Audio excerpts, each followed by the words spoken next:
Salam hangat untuk Bapak, Ibu, dan Saudara sekalian. Mari kita dengarkan sebuah kisah baru di channel Kisah Senja Bahagia. Kisah ini berjudul Ibu Mertuaku Sudah Berusia di Atas 90 Tahun. Setiap malam selalu ada beberapa pria yang diam-diam datang menemuinya. Malam itu aku memanggil polisi desa untuk mendobrak pintu dan semua orang tercengang melihat pemandangan di dalamnya. Namaku Tari, 32 tahun, bekerja sebagai akuntan di sebuah pabrik furnitur kayu di kecamatan. Rumah suamiku berada di sebuah desa di pinggiran Sungai Brantas, Jawa Timur. Jalan tanah membentang di sepanjang aliran sungai. Siang hari tampak damai, namun di malam hari kabut turun cukup tebal. Suara anjing menggonggong di ujung desa terdengar samar dan agak menyeramkan. Aku tinggal bersama ibu mertuaku, Ibu Marni, yang berusia 64 tahun. Ia sudah lama menjanda. Hanya menyisakan meja altar doa untuk almarhum suaminya dan aturan rumah yang ketat. Suamiku bernama Bima, 36 tahun, putra tunggal ibu. Ia pergi menjadi tenaga kerja Indonesia, TKI, di Korea Selatan sudah 3 tahun 8 bulan. Uang kirimannya selalu rutin setiap bulan, sekitar 18 hingga 25 juta rupiah tergantung lembur, tetapi ia jarang menelepon. Kadang sebulan penuh ia hanya mengirim satu pesan singkat, "Dek, tolong ingatkan ibu minum obat." Di awal bulan puasa, desaku mulai ramai. Ada rumah yang sibuk membuat ketupat pesanan, ada yang membuat rendang dan menjemur kerupuk. Ibuku paling suka memasak opor ayam. Setiap kali dimasak, aroma bawang merah dan bumbu kuningnya selalu memenuhi dapur. Aku sering pulang kerja terlambat, begitu sampai di halaman langsung sibuk mencuci beras, memanaskan lauk, dan membersihkan rumah. Ibu punya penyakit jantung, biaya obatnya setiap bulan hampir 2 juta rupiah. Jadi aku sangat teliti dan selalu mengingatkannya tepat waktu. Jika semuanya hanya berputar soal urusan dapur dan uang, mungkin tidak ada yang perlu kuceritakan. Namun semuanya bermula di pertengahan bulan puasa, dari sebuah ucapan di pasar. Pagi itu aku mampir ke pasar desa membeli daun bawang dan daging sapi. Saat sedang menunduk memilih belanjaan, aku mendengar suara Bu Ningsih. Tetanggaku berdiri di belakangku. Suaranya manis tapi tajam. Tari, akhir-akhir ini rumahmu kalau tengah malam sering ada tamu ya?" Dia sengaja bicara dengan nada yang cukup keras agar ibu-ibu penjual ikan menoleh ke arahku. Aku mencoba tersenyum. "Tamu apa toh, Bu?" "Ibu salah dengar kali." Bu Ningsih tersenyum simpul sambil mendecakkan lidah. "Ya baguslah kalau salah dengar. Omongan orang emang gratis, tapi kadang dibayar pakai harga diri loh." Lalu ia menenteng keranjang belanjanya dan pergi begitu saja, meninggalkanku berdiri mematung seperti disiram air es di tengah pasar. Aku bergumam dalam hati, orang sabar disayang Tuhan. Tapi sejak detik itu, aku mulai memandang rumahku sendiri dengan mata yang berbeda. Malam harinya aku tiba di rumah jam 6:30 malam. Setelah makan, cuci piring dan berdoa, ibu bilang dia sudah minum obat. Suaranya pelan. "Kamu tidurlah duluan, besok masih harus kerja." Aku mengiyakan lalu masuk ke kamar untuk merapikan pembukuan. Pukul 9:30 malam aku belum tidur karena angin malam menyelinap lewat celah pintu dan suara anjing menggonggong di ujung desa. Saat berbaring, tiba-tiba aku melihat cahaya kuning memantul dari celah pintu kamarku. Itu bukan lampu ruang tamu, melainkan lampu dapur. Aku bangkit dan melangkah keluar. Rumah sangat sepi, hanya terdengar suara air dituang ke dalam cangkir dan suara desitan kursi bambu yang ditarik. Aku berdiri bersembunyi di balik pintu sambil mengintip ke arah dapur. Ibuku duduk di sana, punggungnya tegak, tangannya di atas lutut. Lampu kuning yang digantung rendah membuat bayangannya memanjang di lantai ubin. Ibu tidak menoleh saat mendengar langkah kakiku. Ia menatap lurus ke arah teras seolah sedang mendengarkan seseorang berbicara di dalam kegelapan. Aku memanggil pelan, "Bu, kok belum tidur?" Ibu terkejut menoleh dan tersenyum kaku. Ibu bikin teh hangat di luar dingin banget. Benar, ada teko teh di sana. Tapi cangkir di depannya ada bekas basah seperti baru saja ada yang meminumnya. Aku tak berani menyimpulkan, hanya merasa jantungku berdegup lebih kencang dari biasanya. Aku bertanya pelan, "Ada orang datang ke rumah kita ya, Bu?" Ibu meletakkan cangkirnya, suaranya pelan, "Gak ada, kamu curigaan aja." Lalu ibu mengibaskan tangannya, "Tidurlah sana, nanti masuk angin." Aku berbalik masuk ke kamar, namun langkahku terhenti di jendela dapur. Di luar halaman, tepat di ambang pintu, ada bekas lumpur basah seperti jejak sepatu pria yang baru saja melintas. Padahal sore harinya aku baru saja menyapu halaman dan lantainya kering kerontang. Aku berdiri terpaku lalu mencoba mencari alasan untuk membela ibu. Mungkin ibu baru dari kebun memetik sayur. Tapi pertanyaan itu terus mengganggu kepalaku. Kalau cuma hal sepele, kenapa ibu harus menyalakan lampu dapur larut malam dan duduk seolah menunggu seseorang? Malam itu aku berbaring menghadap tembok, mencoba memejamkan mata. Tapi telingaku terus waspada. Mendekati jam 11 malam, aku mendengar suara pagar besi di halaman berderit sangat pelan, lalu hening, seperti ada yang mendorongnya dengan sangat hati-hati agar tidak membangunkan tetangga. Aku menahan napas dan di kepalaku terngiang ucapan Bu Ningsi di pasar. Tengah malam ada tamu. Aku meraih ponsel, berniat mengirim pesan pada Mas Bima, tapi kurungkan. Di Korea mungkin dia sedang sibuk kerja shift malam. Memberitahunya hanya akan menambah beban pikirannya. Aku tidak berani bangun dan berlari keluar karena takut melihat hal yang tidak seharusnya kulihat. Aku juga takut jika aku membuat keributan, kehormatan ibu mertuaku dan keluarga ini akan jadi bahan gunjingan orang sekampung. Lebaran belum juga tiba, tapi aku merasa rumahku sudah mencium aroma badai. Badai tanpa angin, tanpa hujan, hanya berupa gosip dan bayangan orang di malam hari. Keesokan paginya, baru jam 5:30, aku sudah bangun untuk menanak nasi. Bukan karena tiba-tiba rajin, tapi karena kepalaku berdengung seperti ada segerombolan lalat. Di desa, gosip kalau sudah jatuh ke halaman rumah seseorang, disapu seharian pun tidak akan bersih. Kabar buruk menyebar dengan cepat. Jam 7 kurang, aku mengeluarkan motor ke jalan. Baru jalan beberapa puluh meter, aku berpapasan dengan Bu Ningsi di depan rumahnya, sedang memegang baskom cucian sayur. Ia melirik cepat ke wajahku, tersenyum menyeringai. Berangkat pagi amat, Nduk. Semalam rumah aman kan? Aku mencengkeram stang motor, berusaha menjaga nada suaraku senormal mungkin. Aman kok, Bu. Bu Ningsi mencibir. Ya, baguslah kalau aman. Kata orang-orang, rumahmu akhir-akhir ini kalau pagi halamannya sering ada jejak lumpur. Kalau malam, lampu dapurnya nyala. Perempuan itu paling sengsara kalau sudah kena cap buruk. Setelah berkata begitu, ia berbalik. Suara percikan air cucian sayurnya terdengar sengaja dikeraskan seolah memperjelas ucapannya. Aku menelan ludah yang terasa mengganjal di tenggorokan, memacu motor melewati area persawahan. Angin dingin menerpa wajahku, tapi tidak bisa menjernihkan pikiranku. Sesampainya di pabrik furnitur, aku baru paham bahwa gosip di desa tidak hanya berjalan dari mulut ke mulut, tapi juga menyebar lewat ponsel. Saat jam 9 sedang menginput faktur, Bu Rini, kepala reguku yang biasanya memanggilku dengan manis, tiba-tiba berdiri di sebelah mejaku dan berbisik, "Tari, di rumahmu lagi ada masalah ya." "Maaf ya ibu tanya begini, anak-anak tukang kayu pada ngomongin. Ibu jadi gak enak sama kamu. Tubuhku kaku. Saya nggak ngapa-ngapain kok Bu, itu cuman omongan orang." Bu Rini menghela napas. "Ibu tahu, tapi mulut orang itu nggak ada tombol off-nya. Kamu hati-hati ya, jaga diri. Suami pergi jauh, istri sendirian di rumah itu berat." Ucapannya terdengar bersimpati, tapi rasanya seperti sebuah vonis. Saat makan siang dengan kotak bekal, aku merasa ada beberapa pasang mata yang melirikku.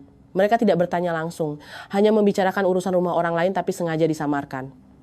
Rumah mana tuh yang kalau malam sering ada tamu, pasti ada apa-apanya. Ada juga yang melontarkan candaan garing. Kalau lampu dapur rumah siapa nyala sampai malam, ya sudah ketahuan lah. Orang-orang tertawa cekikikan. Aku ikut tersenyum, tapi hatiku rasanya seperti diremas. Aku mengingatkan diriku sendiri untuk tidak terpancing emosi. Sore hari sepulang kerja, aku tidak langsung pulang. Aku mampir ke apotek di kecamatan untuk membeli tambahan obat untuk ibu sesuai resep dokter. Apoteker bertanya, "Ibu Marni keadaannya stabil, Mbak?" Aku menjawab, "Lumayan, Mbak." Apoteker itu menatapku prihatin. "Tinggal di desa, jaga kesehatan fisik aja nggak cukup, Mbak. Mental juga harus dijaga." Mendengar itu, aku merasa sedih sekaligus terharu. Sesampainya di rumah, aku melihat ibu sedang duduk memetik kangkung di teras. Posturnya tenang, seolah semua hal di luar sana tidak ada hubungannya dengan rumah ini. Aku memarkir motor, berusaha bicara sehalus mungkin, "Bu, ini Tari belikan tambahan obat." Ibu mengambil strip obat itu dan mengangguk, "Ya, kamu telaten sekali." Aku berdiri diam beberapa detik, lalu bertanya. Kali ini tanpa basa-basi. "Bu, Tari mau tanya jujur. Akhir-akhir ini memang sering ada orang yang mampir ke rumah kita malam-malam." Ibu mendongak, matanya sempat memancarkan keterkejutan lalu meletakkan keranjang kangkungnya. Suaranya melambat, "Kamu tanya untuk apa?"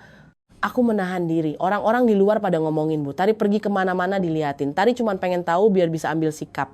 Ibu sedikit mengerutkan kening. "Sikap apa?" "Kita nggak berbuat jahat, kamu jangan dengerin mereka." Aku menggigit bibir. Tapi kalau ibu diam, orang makin ngomong. Ibu tinggal jawab aja iya atau enggak. Ibu menatapku agak lama, lalu berkata seolah menimbang setiap kata. "Ada orang datang buat curhat. Tapi kamu nggak boleh bilang ke siapa-siapa. Semakin kamu ngomong, orang akan semakin mengoreknya." Jawaban ibu membuatku merasa lega sekaligus berat. Lega karena setidaknya ibu tidak mengelak. Berat karena aku tidak tahu curhat macam apa yang harus dirahasiakan seperti itu. Malam itu aku memasak sayur bayam dan ibu membuat ikan goreng. Lauknya lengkap, tapi suasana makan hening tak wajar.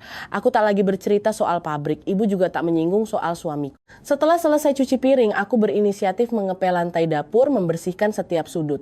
Selain agar rapi, aku ingin melihat apakah ada jejak lumpur yang akan membekas. Jam 9 malam, ibu menyuruhku cepat tidur. Aku mengiyakan, tapi tidak langsung masuk kamar. Aku mematikan lampu ruang tamu, hanya menyisakan lampu lorong yang temaram. Aku tak berniat mengintai layaknya di film-film. Aku hanya ingin tahu kapan semua itu terjadi dan rutinitasnya seperti apa. Hal yang paling menakutkan bukanlah kebenaran, melainkan ketidaktahuan. Sekitar jam setengah 10, ibu berdiri dan berjalan perlahan ke dapur. Kali ini ibu tidak langsung menyalakan lampu, ia duduk sebentar seolah mempertimbangkan sesuatu, barulah menyalakan lampu kuning itu. Jantungku berdesir, gerakan itu persis seperti alarm yang disetel. Aku kembali ke kamar, membiarkan pintu sedikit terbuka, telingaku waspada. Kurang 10 menit menuju jam 10 malam. Di luar pagar terdengar suara motor berjalan pelan lalu dimatikan. Tak ada suara gas, tak ada suara derit standar motor. Hanya suara langkah sandal tipis di atas tanah. Punggungku terasa dingin, tapi aku tetap tidak keluar. Biar miskin asal terhormat, biar compang camping asal menjaga harga diri, aku takut satu tindakan impulsif akan menghancurkan martabat keluarga ini. Sesaat kemudian, aku mendengar suara teh dituang, lalu suara batuk pelan seseorang yang ditahan. Itu bukan suara ibu. Aku meletakkan tangan di dada, tiba-tiba merasa sesak. Terlintas sebuah pemikiran konyol yang menyakitkan. Anda hidup ini punya tombol skip seperti iklan, pasti sudah kutekan sejak tadi. Tapi ini kehidupan nyata, dan kehidupan nyata tak bisa di skip. Aku duduk di tepi ranjang, tak bisa menangis, tak berani menangis, hanya merasa batinku ditarik kencang seperti tali jemuran di bawah terik matahari, menunggu satu hembusan angin kencang untuk memutuskannya. Malam itu, aku menyadari satu hal, gosip tak butuh bukti. Sedangkan harga diri hanya butuh satu goresan untuk terasa perih. Dan goresan pada namaku semakin melebar setiap harinya. Pagi hari aku sedang mengunci pagar bersiap berangkat kerja ketika mendengar suara truk material berhenti di luar gang. Mas Joko, yang biasa mengantar pasir dan batu bata untuk proyek di kecamatan, melompat turun. Tangannya memegang rokok yang belum dinyalakan. Ia menatapku seolah ingin bicara tapi segan. Mas Joko usianya beberapa tahun di atasku. Biasanya kami hanya saling sapa wajar. Berangkat kerja, Mbak? Tanpa ada candaan berlebihan.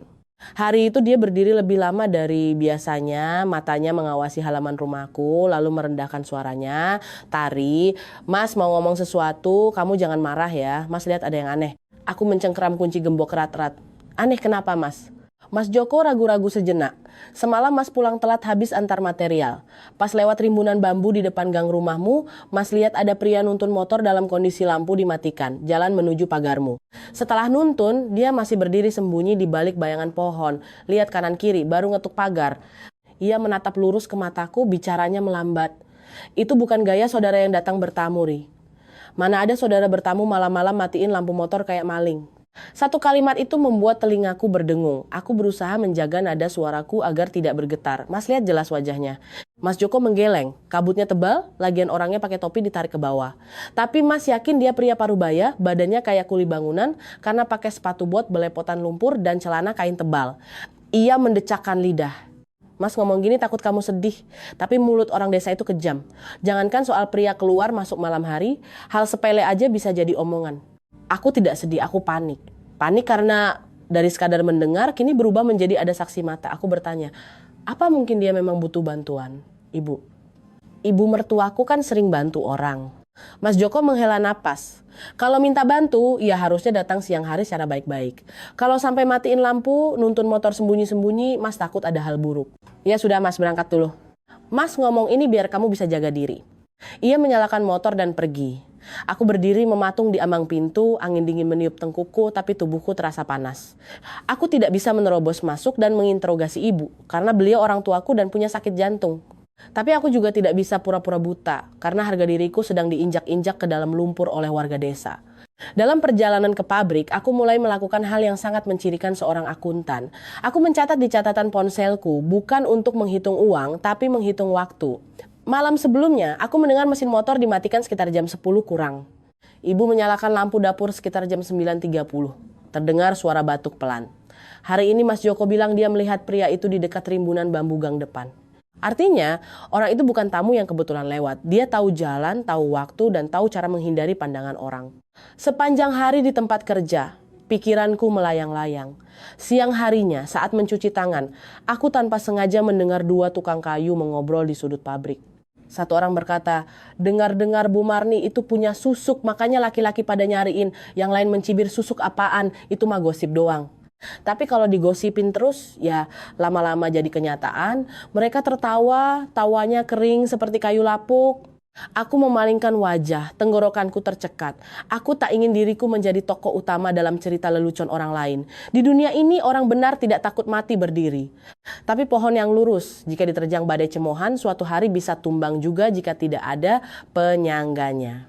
Sore harinya, aku tak lagi berbasa-basi.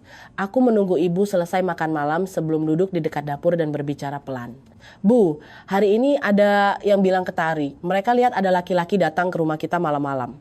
Tari nanya bukan buat menyalahkan. Tari cuma pengen tahu apa yang sebenarnya ibu lakukan. Ibu meletakkan sumpitnya, menatap ke arah kegelapan di luar halaman dengan tatapan menimbang. Lama sekali barulah ibu berkata, semakin kamu tahu, kamu akan semakin menderita. Aku tersenyum getir, mataku panas. Tari nggak tahu pun Tari udah menderita, Bu. Orang-orang di luar bikin Tari menderita pakai gosip, bukan pakai kebenaran. Ibu menghela napas perlahan, tangannya yang berurat diletakkan di dadanya seolah mencari detak jantungnya. Ibu nggak berbuat jahat, Tari. Cuma ada orang yang datang minta ibu dengerin curhatan mereka. Mereka malu, nggak berani datang siang hari. Aku terdiam, hanya mendengarkan curhat. Kenapa harus sembunyi-sembunyi? Tapi aku sempat melihat sorot mata ibu yang lelah dan defensif.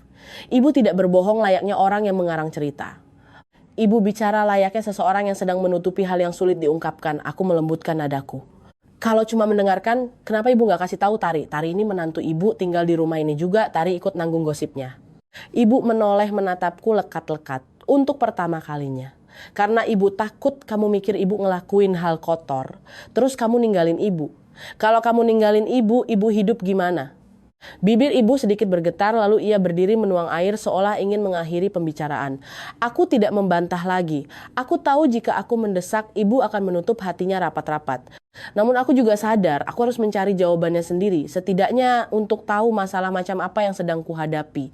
Malam itu aku tidak lagi menunggu datangnya suara. Aku mengganti pakaian dengan baju berwarna gelap, pura-pura masuk kamar lebih awal tapi tidak tidur.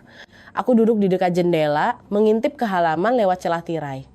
Bukan untuk mencari aib, tapi untuk melihat siapa yang sebenarnya masuk ke kehidupanku dengan cara sembunyi-sembunyi. Jam 9.20, rumah sepi. Jam 9.40, lampu dapur menyala, cahaya kuning menyebar ke lantai. Aku mendengar ibu batuk pelan, lalu hening. Jam 10 kurang 10 di luar gang ada suara motor berjalan sangat pelan, tanpa suara gas, tanpa rem mendadak, hanya melintas seperti bayangan. Lalu aku melihat siluet seseorang berdiri di bawah rimbunan bambu depan gang. Ia tidak langsung masuk. Ia berdiri di sana seolah menunggu isyarat atau memastikan seluruh rumah di sekitar sudah mematikan lampu. Jantungku berdebar kencang, tanganku mencengkeram kusen jendela sampai buku jariku memutih. Orang itu menunduk dan menuntun motornya tepat seperti yang Mas Joko bilang, lampu motornya dimatikan. Aku tidak berani bernapas keras, tapi di kepalaku terlintas satu pepatah. Sepandai-pandainya tupai melompat, akhirnya jatuh juga. Dan aku tidak tahu apakah tupai yang akan jatuh ini adalah orang di luar pagar sana atau justru gosip mengerikan yang bercokol di kepalaku. Keesokan paginya, baru saja aku melangkah keluar pagar, aku melihat beberapa ibu-ibu berkumpul di pertigaan memegang ponsel, berbisik-bisik seperti sedang rapat subuh. Begitu melihatku, mereka langsung bungkam. Tipe kebungkaman yang membuat bulu kuduk merinding. Aku menundukkan kepala, menuntun motor melewatiku, berusaha tenang. Tapi di dalam hati rasanya seperti ada yang melempar batu ke kolam yang tenang. Riaknya tidak besar tapi menyebar sangat jauh. Siang harinya, seorang teman pabrik mengirimkan pesan WhatsApp kepadaku. Tari, grup RT lagi ramai ngomongin rumahmu. Ada yang foto gerbang rumahmu malam-malam loh. Membacanya, tanganku langsung dingin. Di desa, gosip dari mulut ke mulut bisa saja dilupakan. Tapi kalau sudah masuk grup WhatsApp, itu jadi barang bukti bagi orang-orang yang gemar memakan kabar buruk. Aku tidak berani membuka grup itu.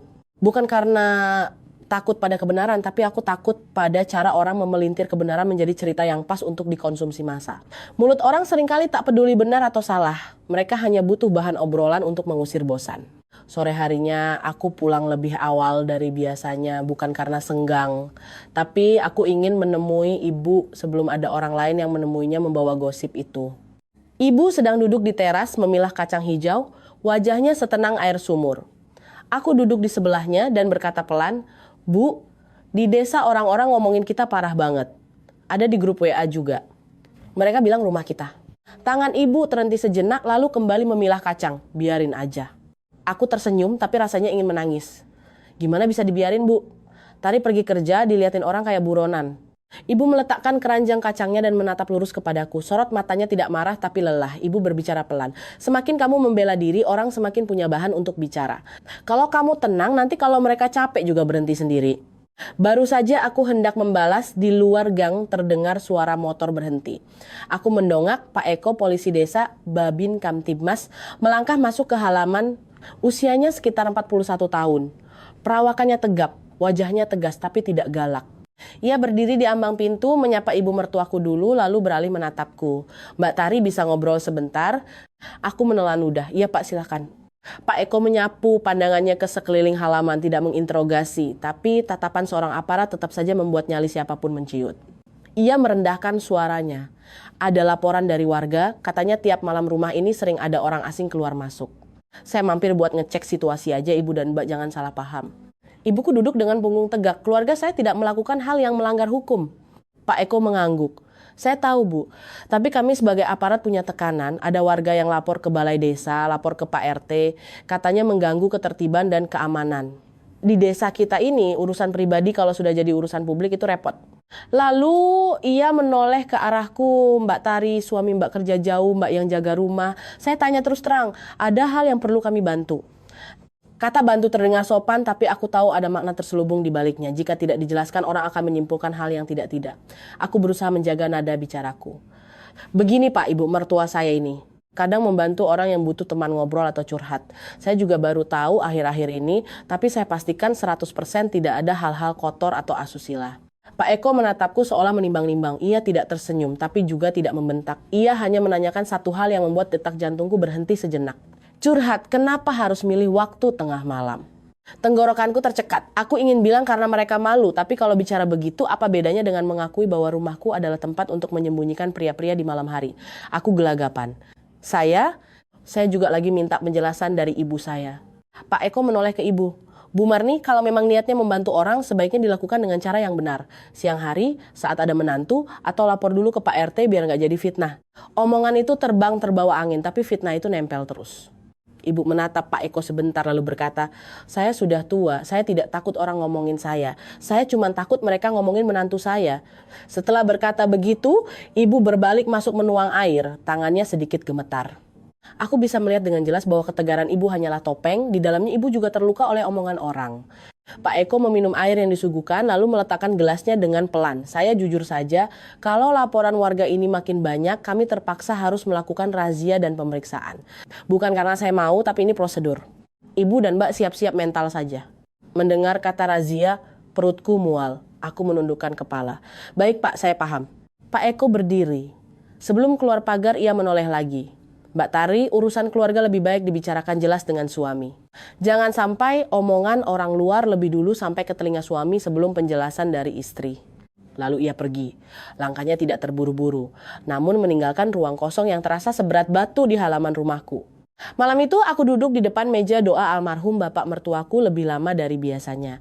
Asap dupa tipis membuat mataku pedih. Aku mengambil ponsel dan mengetik pesan untuk Mas Bima. "Mas, di rumah lagi banyak gosip. Pak polisi desa sampai datang nanya-nanya." Aku tidak bercerita panjang lebar, hanya satu baris, karena takut kalau terlalu panjang malah terkesan sedang membela diri. Pesan itu dengan cepat berubah status menjadi dibaca, lalu hening. Tidak ada balasan, tidak ada telepon masuk, bahkan titik pun tidak. Aku menatap layar yang menyala lalu meredup, rasanya seperti mengulurkan tangan meminta tolong tapi hanya menggenggam udara kosong. Ibu mertuaku juga diam saja seusai makan. Menu makan kami sayur bening, tempe goreng dan sambal, rasa khas masakan desa, tapi rasanya hambar karena tak satu pun dari kami bisa menelan kecemasan ini. Aku ingin bilang pada ibu bahwa aku takut. Takut gosip ini menghancurkan pernikahanku, takut suatu hari Mas Bima lebih percaya pada mulut orang daripada istrinya. Tapi melihat ibu meminum obat jantungnya lalu menghela napas, aku tak tega. Malam semakin larut, angin sungai bertiup dingin, di dalam rumah segalanya tampak tenang. Namun aku tahu, di luar sana ada satu desa yang sedang menghitung jam berapa lampu dapurku menyala, menunggu momen untuk mengucapkan vonis akhir. Aku duduk di tepi ranjang, tak bisa menangis. Aku hanya menyadari satu hal dengan sangat jelas. Mulai hari ini, apapun yang terjadi di halaman rumah ini, bukan lagi sekadar urusan pribadiku. Mendekati jam 11 malam, aku baru saja akan terlelap ketika mendengar suara anjing menggonggong bersahutan di luar gang. Bukan gonggongan acak, tapi gonggongan marah seolah ada orang asing berdiri di depan pagar. Aku melompat bangun. Belum sempat memakai sandal, suara gedoran keras di pagar sudah terdengar bertubi-tubi. Brak, brak, brak. Ibu yang tidur di kamar depan juga terbangun. Aku mendengar ibu berseru panik. Siapa itu? Sebuah suara pria menjawab dengan tegas. Buka pintu, ini aparat desa, kami mau cek lokasi. Jantungku anjlok. Aku berlari ke halaman dan membuka palang pintu pagar dengan tangan gemetar. Begitu pagar terbuka sedikit, cahaya senter langsung menyorot tepat ke wajahku. Pak Eko berdiri di depan. Di belakangnya ada dua petugas Linmas dan Pak Kades. Dan aku mematung ketika melihat di luar gang, di bawah bayangan atap rumah seberang, berkerumun belasan tetangga yang berdesakan ingin tahu. Ada yang pakai jas hujan, ada yang pakai kopiah, semua menjulurkan leher. Pak Eko berbicara cepat, Mbak Tari, maaf kami masuk. Ada laporan warga katanya ada perkumpulan orang asing malam-malam, saya harus cek supaya jelas.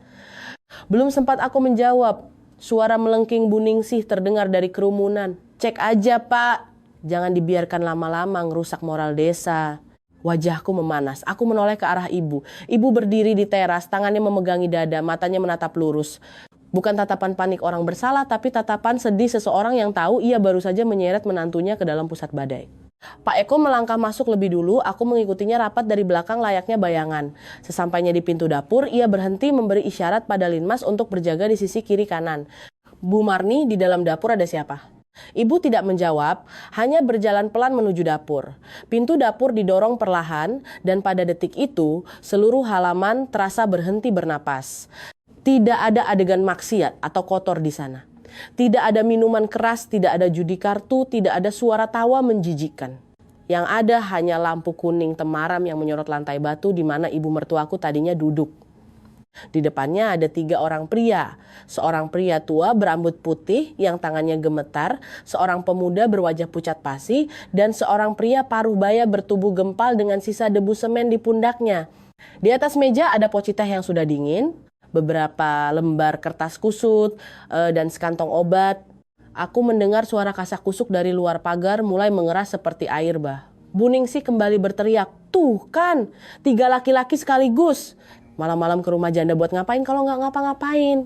Aku tidak tahan lagi. Aku melangkah lurus ke dalam dapur, berlutut di samping ibu dan berbicara cukup keras agar Pak Eko mendengar. Pak Eko, tolong Bapak lihat baik-baik. Rumah kami nggak ada kegiatan maksiat. Kalau Bapak mau tilang atau bikin BAP, silakan. Tapi tolong jangan biarkan mereka merendahkan ibu saya. Pak Eko melihat sekeliling, wajahnya tetap tegas. Ia membungkuk memungut setrip obat yang jatuh di dekat kaki ibu, membolak-baliknya sebentar, lalu meletakkannya kembali. Ia bertanya pada pria gempal itu, namamu siapa? Ngapain kesini? Pria itu menggigit bibirnya, tak mau bicara. Pria tua itu napasnya tersengal-sengal, tangannya mencengkram erat meja bambu seolah takut jatuh. Sedangkan pemuda itu menundukkan kepala, bibirnya kebiruan. Ibu bersuara serak, tolong Pak, jangan persulit mereka. Lalu ibu menoleh ke arahku, matanya memohon. Tari, berdiri nak, jangan berlutut. Aku berdiri tapi kakiku lemas. Aku tahu jika malam ini aku tidak bisa mempertahankan argumenku, semuanya akan hancur. Aku berkata pada Pak Eko dengan suara bergetar yang kutahan. Mereka datang minta ibu dengerin curhat Pak. Saya juga baru tahu. Kalau Bapak perlu, saya bersedia tunjukkan semua KTP dan berkas mereka. Pak Eko memberi isyarat pada Linmas. Bawa semua ke balai desa sekarang. Bu Marni, Mbak Tari dan 3 bapak ini ikut saya. Ia menambahkan dengan suara lebih keras ke arah kerumunan warga yang di luar. Jangan berkumpul bikin ribut, bubar. Tapi kerumunan mana mau bubar begitu saja. Mereka berdiri merapat ke pagar, melontarkan kata-kata pedas seperti melempar kerikil. Menantunya ada di rumah kok dibiarin aja. Suaminya di Korea kalau tahu pasti langsung dicerai tuh. Rumah ini emang udah nggak ada obatnya. Kata-kata itu tidak kasar secara bahasa, tapi tajamnya menggores kulit dan daging. Aku menggigit bibirku kuat-kuat sampai terasa asin darah. Ibu mertuaku tiba-tiba terhuyung. Aku sigap menahan pundaknya. Ibu bernapas memburu, berbisik pelan, "Kamu tenang, jangan biarkan mereka menang." Aku mengangguk tapi air mataku jatuh. 3 pria itu digiring keluar halaman. Pria gempal itu saat melewati ambang pintu sempat menoleh ke arah ibuku, matanya merah berkaca-kaca. "Bu, saya minta maaf." Permintaan maaf itu jatuh di udara malam sedingin jarum es. Dan aku seketika mengerti mereka tidak datang ke sini untuk menikmati maksiat. Mereka datang ke sini dalam kondisi jiwa yang hampir hancur. Aku mengunci pintu rumah mengikuti Pak Eko keluar pagar. Cahaya senter menyapu wajah setiap orang yang menonton. Semuanya menghindari tatapan mataku. Hanya Bu Ningsih yang masih menjulurkan leher dan berseru, "Berangkat sana. Kita lihat balai desa mau bilang apa." Kalau benar ngapain takut? Aku berbalik, menatap lurus ke arah Bu Ningsih dan berkata perlahan, "Kalau ibu bilang kami benar, tolong ibu jangan menebang pohon rumah orang lain dengan mulut ibu." Setelah bicara, aku memapah ibu mertuaku berjalan. Hatiku penuh dengan rasa sedih dan marah, tapi harus kutelan bulat-bulat. Karena aku tahu malam ini aku telah diseret ke tengah keramaian dan harga diriku sedang ditimbang oleh rasa penasaran orang lain. Malam itu balai desa terang benderang, cahaya lampu neon putih terasa dingin bagai air sumur. Ibu duduk di kursi plastik, kedua tangannya memeluk erat kantong obatnya, wajahnya sepucat kertas, napasnya pendek-pendek. Aku duduk merapat di sebelahnya, satu tanganku memegangi pergelangan tangan ibu, seolah takut jika kulepas, ibu akan melayang pergi dariku. Pak Eko membuka buku catatannya, suaranya datar namun tegas. "Bu Marni, tolong jelaskan kenapa ada orang asing datang ke rumah ibu pada jam-jam larut malam." Ibu diam. Bukan dia menantang, tapi diam layaknya seseorang yang sudah terbiasa menerima pukulan penderitaan dengan keheningan. Pak Eko menoleh padaku, Mbak Tari menantunya, Mbak yang bicara duluan. Aku menarik napas dalam-dalam. "Begini Pak, yang saya tahu mereka datang cuma mau minta ibu saya. Ibu mertua saya. Mendengarkan masalah mereka. Tidak ada miras, tidak ada judi, tidak ada hal-hal melanggar hukum." Aku memilih kata dengan sangat hati-hati, ibarat berjalan di atas lantai ubin basah. Terpeleset satu kata saja berakibat fatal. Pak Eko mengetukkan pulpennya ke meja. Kalau cuma mau didengarkan, kenapa nggak siang hari? Di desa ini, malam hari itu waktu yang paling rawan fitnah. Mbak sendiri lihat akibatnya sekarang. Tenggorokanku tercekat. Aku ingin berteriak karena mereka malu. Tapi jika kuucapkan, kesannya aku membenarkan rumahku sebagai tempat persembunyian rahasia gelap. Aku menoleh ke arah ketiga pria itu, semuanya menunduk seperti murid SD yang disuruh maju ke depan kelas. Pak Eko menunjuk pria gempal itu. "Nama Bapak siapa?" Pria itu menelan ludah dengan susah payah. Saya Mas Wawan, Pak." Mas Wawan punya istri dan anak. Punya Pak 2 anak. "Lalu kenapa malam-malam datang ke rumah Bu Marni?" Wawan menunduk melihat kedua tangannya yang kasar, kuku-kukunya masih menyisakan noda semen. Agak lama ia bersuara dengan nada serak. Saya nggak berani datang siang. Saya takut orang-orang lihat, terus istri saya tahu. Saya malu Pak." Sampai di kata malu bahu Wawan bergetar. "Saya punya utang, banyak banget. Rentenir mau datang ke rumah. Sempat saya berdiri di pinggir sungai Brantas, mau bunuh diri aja. Kalau nggak ada Bu Marni. Mungkin saya udah mati konyol Pak." Ruangan itu seketika hening. Aku menatap Wawan, teringat saat dia berlutut di dapur rumahku dengan mata memerah. Saat itu aku tak mengerti, sekarang aku baru sadar bahwa kemerahan di matanya bukan karena mabuk tapi karena keputusasaan. Sikap Pak Eko tidak melunak, tapi suaranya merendah. "Utang karena apa?" Wawan menjawab lirih, "Judi online Pak. Saya goblok, saya kira bisa menang buat nutup utang. Ternyata makin digali makin dalam." Ia mendongak, air matanya berlinang. "Saya datang buat ngomong ke Bu Marni. Beliau nyuruh saya sumpah nggak boleh bunuh diri, nggak boleh melampiaskan ke istri dan anak. Beliau nggak ngasih saya duit sepeser pun, beliau cuma duduk dengerin saya nangis." Mendengar itu dadaku sesak. Di kepalaku terlintas petua yang sering ibu katakan padaku saat baru jadi menantu, "Hidup itu biar miskin asal terhormat. Jangan karena nafsu sesaat hancur masa depan." Wawan adalah contoh hancurnya masa depan itu. Pak Eko beralih ke pria tua itu. "Kalau Bapak namanya siapa? Ada hubungan apa dengan Bu Marni?" Pria tua itu gemetar, "Nama saya Mbah Karyo, satu desa juga." Ia mengusap matanya, suaranya parau. "Anak laki-laki saya baru aja meninggal, kecelakaan umurnya baru 30 tahun. Sejak dia meninggal, tiap malam rasanya saya dengar dia manggil-manggil dari luar. Saya takut sendirian, saya takut gila. Saya ke rumah Bu Marni karena dulu beliau pernah jadi penengah waktu keluarga saya ada masalah. Beliau tahu cara ngomong biar hati saya tenang. Mbah Karyo menundukkan kepalanya. Saya sudah tua, saya nggak butuh duit. Saya cuma butuh orang yang mau dengerin saya cerita soal anak saya, biar saya bisa tidur. Aku melihat mata ibu mertuaku memerah. Ia tetap diam, namun tangannya mencengkram kantong obatnya semakin erat, seolah menjaga suatu prinsip yang tak ingin disalahpahami orang. Pak Eko berpindah ke pemuda yang paling muda. Kalau kamu, namamu siapa? Pemuda itu mendongak, wajahnya sepucat mayat. Dimas, Pak. Umur berapa? 23. Kamu ngapain ke rumah Bu Marni? Jangan berbelit-belit. Dimas mengatupkan bibirnya lama lalu tiba-tiba menangis sesenggukan layaknya anak kecil yang terpojok. Saya tertipu, Pak. Saya tergiur. Mereka nawarin kerja online gaji besar, katanya cuma butuh transfer dana talangan. Tahu-tahu saya kena pinjol hampir ratusan juta. Mereka ancam mau sebar data saya ke bapak saya. Kalau bapak tahu, saya bisa dibunuh. Dimas memegangi kepalanya dengan kedua tangan. Saya nggak berani pulang. Nggak berani lapor polisi. Saya cuman berani lari ke Bu Marni. Karena katanya beliau nggak pernah marahin orang. Beliau mau dengerin orang ngomong. Pak Eko membetulkan posisi duduknya, menatap Dimas dengan tajam. Kamu ikut komplotan nipu orang juga. Dimas menggeleng kuat-kuat. Belum sempat ngapa-ngapain, Pak. Uangnya masuk, langsung saya disuruh transfer lagi. Saya takut, saya kabur nyari Bu Marni. Pak Eko mencatat semuanya di bukunya, suara ujung pulpennya terdengar menggores kertas dengan kering. Aku menatapnya antara merasa lega dan cemas. Aku tahu polisi desa mungkin mencatat fakta, tapi orang desa akan mencatat gosip di mulut mereka. Terakhir, Pak Eko menoleh ke ibu mertuaku. Bu Marni, ketiga orang ini bilang ibu cuma mendengarkan. Apa benar begitu? Ibu baru membuka mulut, suaranya serak tapi lantang. Benar. Saya cuma mendengarkan. Saya juga selalu pesan sama mereka, kalau salah ya perbaiki sendiri, jangan bertindak bodoh, jangan mukul istri atau anak. Ibu menghela napas. Laki-laki di luar sana kelihatan kuat bicaranya padahal hatinya rapuh. Pak Eko bertanya langsung, kenapa ibu nggak lapor ke aparat atau adakan mediasi siang hari biar jelas? Ibu menatap lantai ubin dan menjawab lambat-lambat. Karena saya takut omongan orang. Saya pikir biarlah saya yang dicap buruk saya bisa nanggung. Nggak taunya menantu saya yang kena getahnya. Setelah berkata begitu, ibu menoleh ke arahku, tatapannya menyayat hatinya sendiri. Tari, ibu minta maaf. Aku tak sanggup membalas karena tenggorokanku tercekat dan mataku panas. Pak Eko menutup bukunya dan menghela napas. Untuk sementara, saya belum menemukan unsur pidana di rumah ibu. Tapi saya tegaskan lagi, mulai sekarang kalau masih ada kumpul-kumpul malam hari, saya terpaksa bertindak sesuai hukum. Bu Marni dan Mbak Tari silakan pulang. Aku memapa ibu berdiri, langkah kaki ibu terasa ringan seolah tak memijak tanah. Keluar dari balai desa, gerimis turun rintik-rintik. Aku pikir setelah klarifikasi ini hatiku akan lega, tapi ternyata tidak.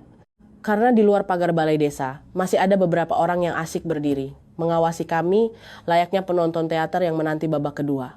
Aku baru sadar, ada masalah yang kalau secara hukum sudah selesai, ya selesai. Tapi kalau urusan gosip, kesimpulan aparat justru sering jadi awal mula spekulasi baru. Keesokan paginya, aku bangun saat langit masih diselimuti kabut tipis. Aku menyeduh teh hangat dan meletakkannya di meja altar Bapak, berusaha menjaga kebiasaan rumah sebagai cara meyakinkan diri sendiri bahwa kami tidak punya hal untuk disembunyikan. Ibu juga bangun pagi, diam-diam menyapu halaman dan mengumpulkan daun mangga yang gugur. Ketenangannya begitu dalam sampai membuatku merinding. Ada saat dimana aku ingin bertanya, Bu, apa ibu nggak merasa terhina? Tapi melihat tangannya yang bergetar saat memegang sapu lidi, aku menelan pertanyaan itu. Jam 7 kurang aku mengeluarkan motor dari gang. Belum sempat menyalakan mesin, aku sudah mendengar bisik-bisik dari arah rumah Bu Ningsih. Beberapa ibu-ibu berdiri di depan pagarnya, memegang keranjang sayur, mulut mereka komat kamit, seperti sedang mengunyah sirih, tapi yang dikunyah adalah aib keluargaku. Melihatku lewat, mereka serempak diam. Tipe diam yang sama sekali tidak polos karena mata mereka seolah berteriak. Bu Ningsih melangkah maju, melipat tangan di dada. Nada suaranya antara basa-basi dan mengorek info. Tari semalam dari balai desa ya, gimana kata polisi? Bersih kan? Kata bersih sengaja dipanjangkannya. Terdengar berduri di telinga. Aku menjawab setenang mungkin. Keluarga saya tidak berbuat salah, Bu. Bu Ningsih tersenyum tipis. Gak salah ya, baguslah. Tapi kata orang-orang kalau gak salah ngapain ada laki-laki datang malam-malam, terus kamu kan ada di rumah, masa dibiarin aja. Aneh. Ia menoleh ke arah ibu-ibu lainnya, melempar kalimat jebakan. Ya, namanya juga pintar ngeles sama orang luar. Tapi aturan rumah ya harus dijaga. Rahangku mengeras. Aku ingin membalas, emangnya ibu ngasih makan keluarga saya, tapi aku hanya mengangguk pelan, menyalakan mesin dan melaju. di desa, kadang membalas satu kalimat takkan memenangkan apapun, hanya memberi umpan baru untuk digosipkan. Sampai di pabrik, aku langsung merasakan hawa yang berbeda. Pekerja di bagianku biasanya sering menyapa, "Ri, udah datang." Hari ini mereka hanya menunduk. Tiba waktu istirahat, Bu Rini memanggilku ke ruangannya, menutup pintu, lalu bicara dengan suara kecil namun jelas. "Tari, Ibu ngomong jujur aja ya. Pagi ini ada klien besar mau order, mereka lihat orang-orang pada kasak kusuk, terus mereka tanya masa pabrik besar tapi karyawannya punya nama jelek. Ibu ditegur sama bos." Aku mendengarkan setiap katanya seperti paku yang dipukul ke dadaku. Tapi saya nggak ngelakuin apa-apa, Bu. Bu Rini menghela napas panjang. "Ibu tahu, Ri, tapi namanya bisnis, bos takut kena imbasnya. Mending kamu libur dulu beberapa hari, anggap aja cuti di luar tanggungan. Nanti kalau suasananya udah adem, Ibu panggil lagi. Kamu ngertiin posisi Ibu ya." Kata ngertiin meluncur dengan mulus sebagai jalan mundur baginya, sedangkan aku berdiri kaku seolah baru saja kursiku ditendang. Aku keluar dari ruangan itu dengan tangan dan kaki sedingin es. Aku menatap gelondongan kayu yang tersusun rapi di pabrik. Mendadak merasa hidupku juga sedang diparkir ke rak gudang. Hanya karena sebuah masalah yang tak punya bukti kwitansi sama sekali untuk dijelaskan, gosip. Di jalan pulang, angin dari arah sawah bertiup kencang. Aku teringat uang obat ibu, tagihan listrik, beras, minyak goreng, dan kiriman Mas Bima setiap bulan. Yang paling menyakitkan adalah membayangkan omongan orang. "Halah, dia diam aja tuh karena dikirimi uang dari Korea. Makan uang suami, makanya tutup mulut." Kalimat itu belum ada yang mengucapkannya langsung, tapi aku bisa mendengarnya bergaung jelas di kepalaku. Sampai di rumah, ibu sedang memetik sayur di teras. Aku meletakkan tas belanja, lalu duduk menghempaskan diri di ambang pintu. Ibu mendongak. "Kok tumben pulang cepat, Nduk?" Aku tersenyum getir. Pabrik nyuruh Tari libur dulu biar suasananya adem. Aku berusaha mengucapkannya dengan santai, tapi tenggorokanku serasa dicekik. Tangan ibu terhenti. Agak lama ibu bertanya sangat pelan. "Gara-gara ibu?" Pertanyaan itu membuatku ingin menangis sekaligus marah. Aku tak langsung menjawab, hanya menatap ibu. Ibu sudah tua, punya sakit jantung, punggungnya agak bungkuk. Kalau tidak ada aku, dia mau bersandar pada siapa? Tapi aku juga seorang perempuan. Aku punya harga diri. Aku berbicara lambat-lambat seolah menarik setiap kata dari dasar perutku. "Bu, Tari tetap di sini bukan karena Tari nganggur. Tari di sini karena Tari anggap ini rumah Tari. Tapi kalau ibu terus-terusan diam, Tari yang jadi tamengnya. Orang-orang kalau nggak berhasil nembak ibu, mereka nembak Tari." Ibu menatap sayuran di keranjangnya, suaranya parau. Ibu ngomong pun siapa yang bakal percaya? Tiba-tiba emosiku meledak, tak tertahan. Terus ibu mau biarin Tari dihina orang sampai kapan? Begitu terucap, aku sadar reaksiku berlebihan. Tapi kata yang sudah terlanjur terbang tak bisa ditarik kembali. Ibu mendesah panjang, menempelkan tangan ke dada seolah menenangkan jantungnya. "Apa sebaiknya kamu pulang ke rumah orang tuamu dulu beberapa hari? Biar mereka berhenti mengorek-ngorek." Mendengar itu hatiku serasa diiris. Pulang ke rumah orang tua seringkali jadi pelarian para menantu yang bertengkar, tapi bagiku itu sama saja dengan mengibarkan bendera putih. Aku menggeleng. Kalau Tari pergi, mereka malah bilang Tari kabur karena merasa bersalah. Terus kalau Tari pergi, ibu sendirian. Siapa yang ngingetin ibu minum obat? Siapa yang nyalain dupa buat bapak? Ibu terdiam. Keheningan kali ini bukan lagi ketenangan, melainkan ketidakberdayaan yang mutlak. Malam itu, aku melakukan rutinitas yang berbeda. Aku mengambil buku catatan lama dan menyelipkan selembar kertas putih. Menulis tanggal dengan jelas, lalu mulai mencatat hal-hal yang tak pernah kupikirkan sebelumnya. Jam berapa ibu menyalakan lampu dapur, jam berapa terdengar suara pagar, jam berapa ada suara motor, bukan untuk menguntit siapapun, tapi untuk mengingatkan diriku sendiri. Jika suatu hari aku terpojok, aku butuh pegangan. Di dunia ini kebenaran butuh bukti nyata. Mulut orang tak butuh bukti untuk menyebar fitnah, tapi orang yang difitnah harus menyiapkan bukti untuk dirinya sendiri. Aku juga mengunci palang pagar lalu melilitkan kawat baja agar lebih aman. Setelah melakukannya, hatiku agak gentar karena aku tahu orang pasti akan bergunjing. Tuh kan, ketakutan makanya digembok rapat. Tapi aku tetap melakukannya. Setidaknya aku tak mau setiap malam terbangun kaget karena suara decit pagar. Mendekati jam 10, ponselku bergetar. Nama Mas Bima muncul di layar. Kali ini dia menelepon, bukan mengirim pesan. Aku menempelkan ponsel ke telinga, jantungku berdebar bak jenderang. Suara suamiku di seberang sana terdengar serak, mungkin karena angin malam di Korea. Di rumah sebenarnya ada apa? Tidak ada sapaan sayang, tidak ada Dek Tari, hanya pertanyaan sedingin es. Aku menarik napas dalam-dalam. Di rumah nggak ada perbuatan kotor, Mas. Ibu nolong orang. Tapi karena mereka datangnya malam-malam jadi omongan. Pak polisi desa juga udah datang meriksa, nggak ada pelanggaran apa-apa. Ia terdiam beberapa detik lalu bertanya dengan nada makin dingin. Lalu kenapa kamu biarkan urusannya sampai polisi harus masuk rumah? Kamu itu istriku, kamu nggak bisa jaga kehormatan rumah tangga. Tenggorokanku serasa tersumbat. Aku ingin berteriak bahwa dia sudah pergi 4 tahun, dia tak ada di sini untuk melihat kenyataannya, namun aku menahan diri agar suaraku tidak pecah. Aku jaga rumah ini dengan cara nggak ninggalin ibu, nggak biarin meja doa bapak kosong, nggak merusak aturan rumah. Kalau mulut orang desa, gimana caraku membungkamnya, Mas? Dia mendengus keras, lalu mengucapkan kata demi kata dengan tekanan. Ingat ya, kalau ternyata ada yang kamu tutup-tutupi dari aku pulang nanti bakal kurus semuanya. Telepon ditutup, tidak ada pesan rindu, tidak ada ucapan jaga kesehatan. Aku duduk mematung di dapur, menatap cahaya lampu kuning yang memantul di dinding, mendadak merasa menggigil. Dinginnya bukan karena angin, tapi karena jarak antara suami istri yang hanya karena satu gosip bisa melebar seperti sungai di musim banjir. Entah sejak kapan ibu sudah berdiri di ambang pintu dapur. Ibu menatapku, matanya memerah tapi tak ada air mata yang jatuh. Ibu hanya berbisik, kamu jangan takut. Aku tersenyum tapi rasanya seperti sedang merintih. Bu, Tari udah nggak takut sama orang luar. Yang paling Tari takutin, orang di dalam rumah ini justru lebih percaya sama omongan orang luar. Pagi hari, beberapa hari sebelum Lebaran, Bu Rini, kepala regu pabrik, mengirimiku pesan WhatsApp menyuruhku datang ke pabrik untuk menandatangani surat pemberhentian sementara.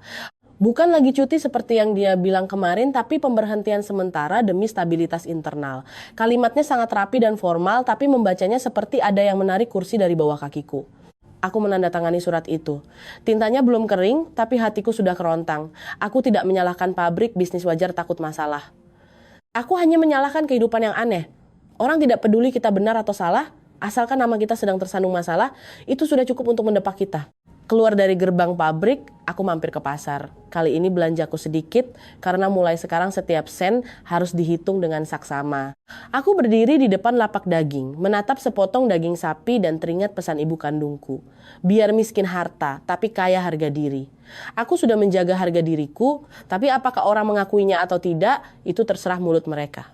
Sesampai di rumah, aku membuka buku catatan keuanganku. Obat jantung ibu bulan ini hampir 2 juta, belum listrik, air, beras, minyak goreng. Belum sempat aku menghela napas, ponselku bergetar. Ada pesan dari nomor tak dikenal. Tidak ada salam, tidak ada basa-basi, hanya sebuah foto yang dikirimkan. Foto itu diambil dari jarak jauh, menyamping melewati rimbunan bambu depan gang yang berkabut. Namun siluet pria yang menuntun motor tanpa lampu menuju pagar rumahku terlihat jelas. Di bawah foto itu ada satu kalimat singkat yang amat dingin. Kalau mau aman, bawa Bu Marni keluar dari desa ini. Jangan sampai aku bikin masalah ini jadi makin besar. Membacanya, tanganku gemetar hebat, bukan karena takut dipukuli, tapi karena aku sadar orang ini bukan sekadar tetangga yang kepo. Dia punya motif, dia memotret dari sudut dan waktu yang pas. Dia ingin menjadikan aku dan ibu mertuaku sebagai kambing hitam. Dia ingin menekanku agar aku sendiri yang mengusir ibu mertuaku demi menyelamatkan diriku. Aku menoleh ke arah ibu. Ia sedang duduk di teras mengupas bawang putih, tubuh ringkihnya terbalut daster pudar. Apa yang membuat seorang wanita tua seperti ini sampai harus diusir sebegitunya? Aku menelan ludah, berusaha menetralkan suaraku. Bu, ibu tahu nggak ada yang benci banget sama keluarga kita? Ibu mendongak, matanya sedikit keruh karena kurang tidur. Yang benci banyak, Duk. Orang benci itu kadang nggak butuh alasan. Aku menyodorkan ponselku agar ibu melihat pesannya. Ibu menatap foto itu cukup lama, lalu wajahnya berubah pucat pasi. Ibu meletakkan ponsel itu dengan tenang, tanpa bertanya siapa pengirimnya atau apa yang harus dilakukan. Ibu hanya merogoh saku dasternya, mengeluarkan botol obat, mengambil sebutir, dan meminumnya dengan air putih dingin. Jantungku berdegup kencang.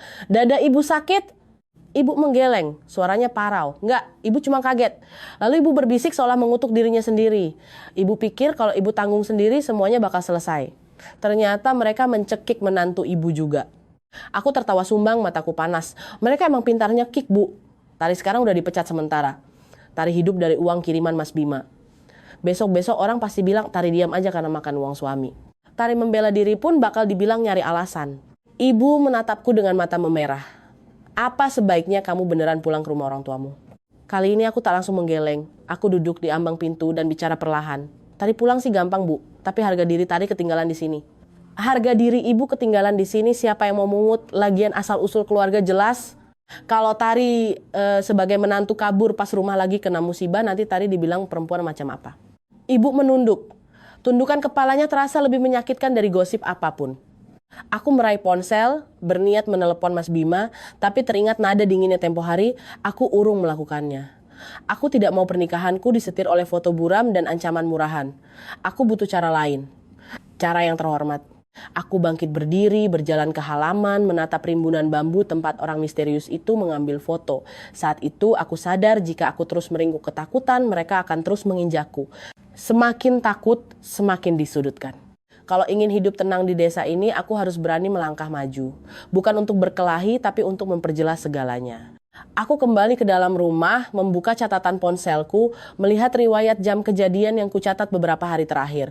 Aku mencatat bukan untuk mengintai, tapi untuk melindungi diri. Aku mengetik pesan ke Mas Joko. Mas Joko, bisa minta tolong? Tari mau bikin klarifikasi di depan warga desa. Tari butuh saksi yang melihat langsung kejadian malam itu. Mas Joko membalas dengan cepat. Mas bantu dek, jangan dipendam sendiri. Lalu aku mengirim pesan ke Pak Eko, sang polisi desa. Pak Eko, saya mohon difasilitasi pertemuan klarifikasi di balai desa besok. Ada pesan ancaman anonim ke saya. Saya takut kalau dibiarkan akan jadi masalah besar. Aku tidak curhat panjang lebar, hanya menyampaikan intinya saja. Setelah itu, barulah aku berpaling menatap ibu. Bu, Tari nggak nyalahin sifat ibu yang suka nolong orang. Tapi mulai sekarang ibu nggak boleh diam lagi. Tari butuh ibu ngomong jujur di depan warga, di depan suami Tari. Kalau ibu diam, orang akan nulis cerita sesuka hati mereka. Ibu menatapku lama sekali lalu mengangguk pelan. Anggukan kecil tapi kurasakan seperti aku baru saja berhasil menarik ibu keluar dari lubang keheningan yang ia gali sendiri. Bapak, Ibu, dan saudara sekalian, jika Anda sedang mendengarkan kisah ini, izinkan Tari bertanya dengan tulus, jika Anda berada di posisi ini, apakah Anda akan memilih diam agar masalah cepat berlalu, atau memilih berdiri melawan demi menjaga kehormatan keluarga? Silakan tulis pendapat Anda di kolom komentar di bawah. Dan jika kisah ini menyentuh hati Anda, mohon tekan tombol like untuk mendukung channel ini. Malam itu aku memasak bubur kacang hijau agar mudah ditelan ibu, sementara aku sendiri hanya makan nasi sisa ala kadarnya. Aku tak lagi bisa membedakan mana makanan enak dan tidak, aku hanya merasakan beban berat di pundakku. Aku tahu mediasi di balai desa besok tidak akan mudah karena warga sudah terbiasa melihat kami dengan kacamata prasangka. Tapi aku juga tahu pepatah batu yang keras akan berlubang oleh tetesan air itu benar. Harga diri yang ternoda, jika diasah terus-menerus, akan kembali bersinar. Sebelum tidur, aku membuka kembali pesan anonim itu, melakukan screenshot lalu menyimpannya dalam folder khusus. Aku tidak berniat membalas dendam pada siapapun. Aku hanya ingin menyiapkan bukti. Jika ada yang berani bertanya, mana buktinya? Aku punya sesuatu untuk dilemparkan ke meja. Aku tidak meminta belas kasihan, aku hanya meminta keadilan. Keesokan paginya aku bangun lebih awal. Aku memasak bubur putih untuk ibu, menaburkan sedikit daun bawang agar wangi, lalu menyeduh teh hangat dan meletakkannya di dekat botol obat jantungnya. Ibu duduk diam di tepi dapur, matanya menatap api kompor seolah sedang menelan kenyataan pahit yang sulit diungkapkan. Sekitar jam 8 pagi, Pak Pos dengan motor bebeknya masuk ke gang rumahku. Ia menyerahkan sebuah amplop coklat dengan cap pos dari Korea Selatan. Jantungku berdesir. Biasanya bulan-bulan menjelang lebaran begini, Mas Bima sering mengirim uang tambahan belanja. Tapi amplop itu terasa sangat ringan. Aku menandatangani resi penerimaan, mengunci pagar, dan masuk ke rumah dengan kaki gemetar. Ibu mendongak, surat dari Bima ya, Nduk? Aku mengangguk pelan. Kusobek ujung amplopnya. Di dalamnya tidak ada uang sepeser pun, hanya beberapa lembar kertas fotokopian yang dijepit rapi. Tulisan di kop surat baris pertama langsung menghantam mataku, surat gugatan cerai.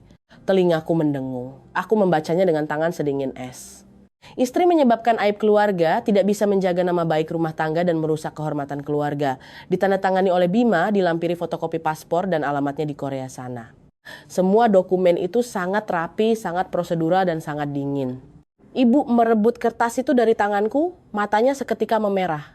Dia beneran ngelakuin ini, Nduk. Lalu ibu merosot jatuh ke kursi dan menangis terseduh-seduh. Ibu yang ngancurin hidupmu, Nduk.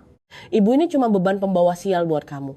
Ibu terisak keras. Kamu tanda tangan aja biar urusannya cepat selesai. Kamu masih muda, jalanmu masih panjang. Ibu udah tua, biarin orang mau ngutuk ibu kayak apa. Tapi kalau kamu ikut dikutuk, ibu nggak sanggup liatnya. Aku menatap surat cerai di atas meja itu.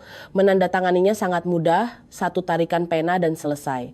Tapi kalau aku tanda tangan, aku akan resmi menjadi janda yang diceraikan gara-gara aib perselingkuhan. Di desa, cap seperti itu lebih lengket dari lumpur sawah. Aku menarik napas dalam. Bu, Tari nggak bakal tanda tangan. Ibu tertegun, nggak tanda tangan? Aku mengangguk, bicara pelan namun pasti. Tari nggak berbuat salah. Biar miskin asal terhormat. Tari hancur karena dihancurkan orang, bukan karena Tari sendiri yang menghancurkannya. Kalau Tari tanda tangan, berarti Tari ngaku kalau Tari ini perempuan kotor. Ibu menatapku dengan campuran rasa takut dan kasihan, tapi dia tuh suamimu, dia udah ngambil keputusan. Aku meraih ponsel, memencet nomor Mas Bima. Nada sambung berbunyi beberapa kali sebelum akhirnya diangkat. Suaranya terdengar lelah dan dingin. Ada apa? Aku bicara tanpa basa-basi. Mas kirim surat cerai ke rumah, Mas udah mikir matang-matang?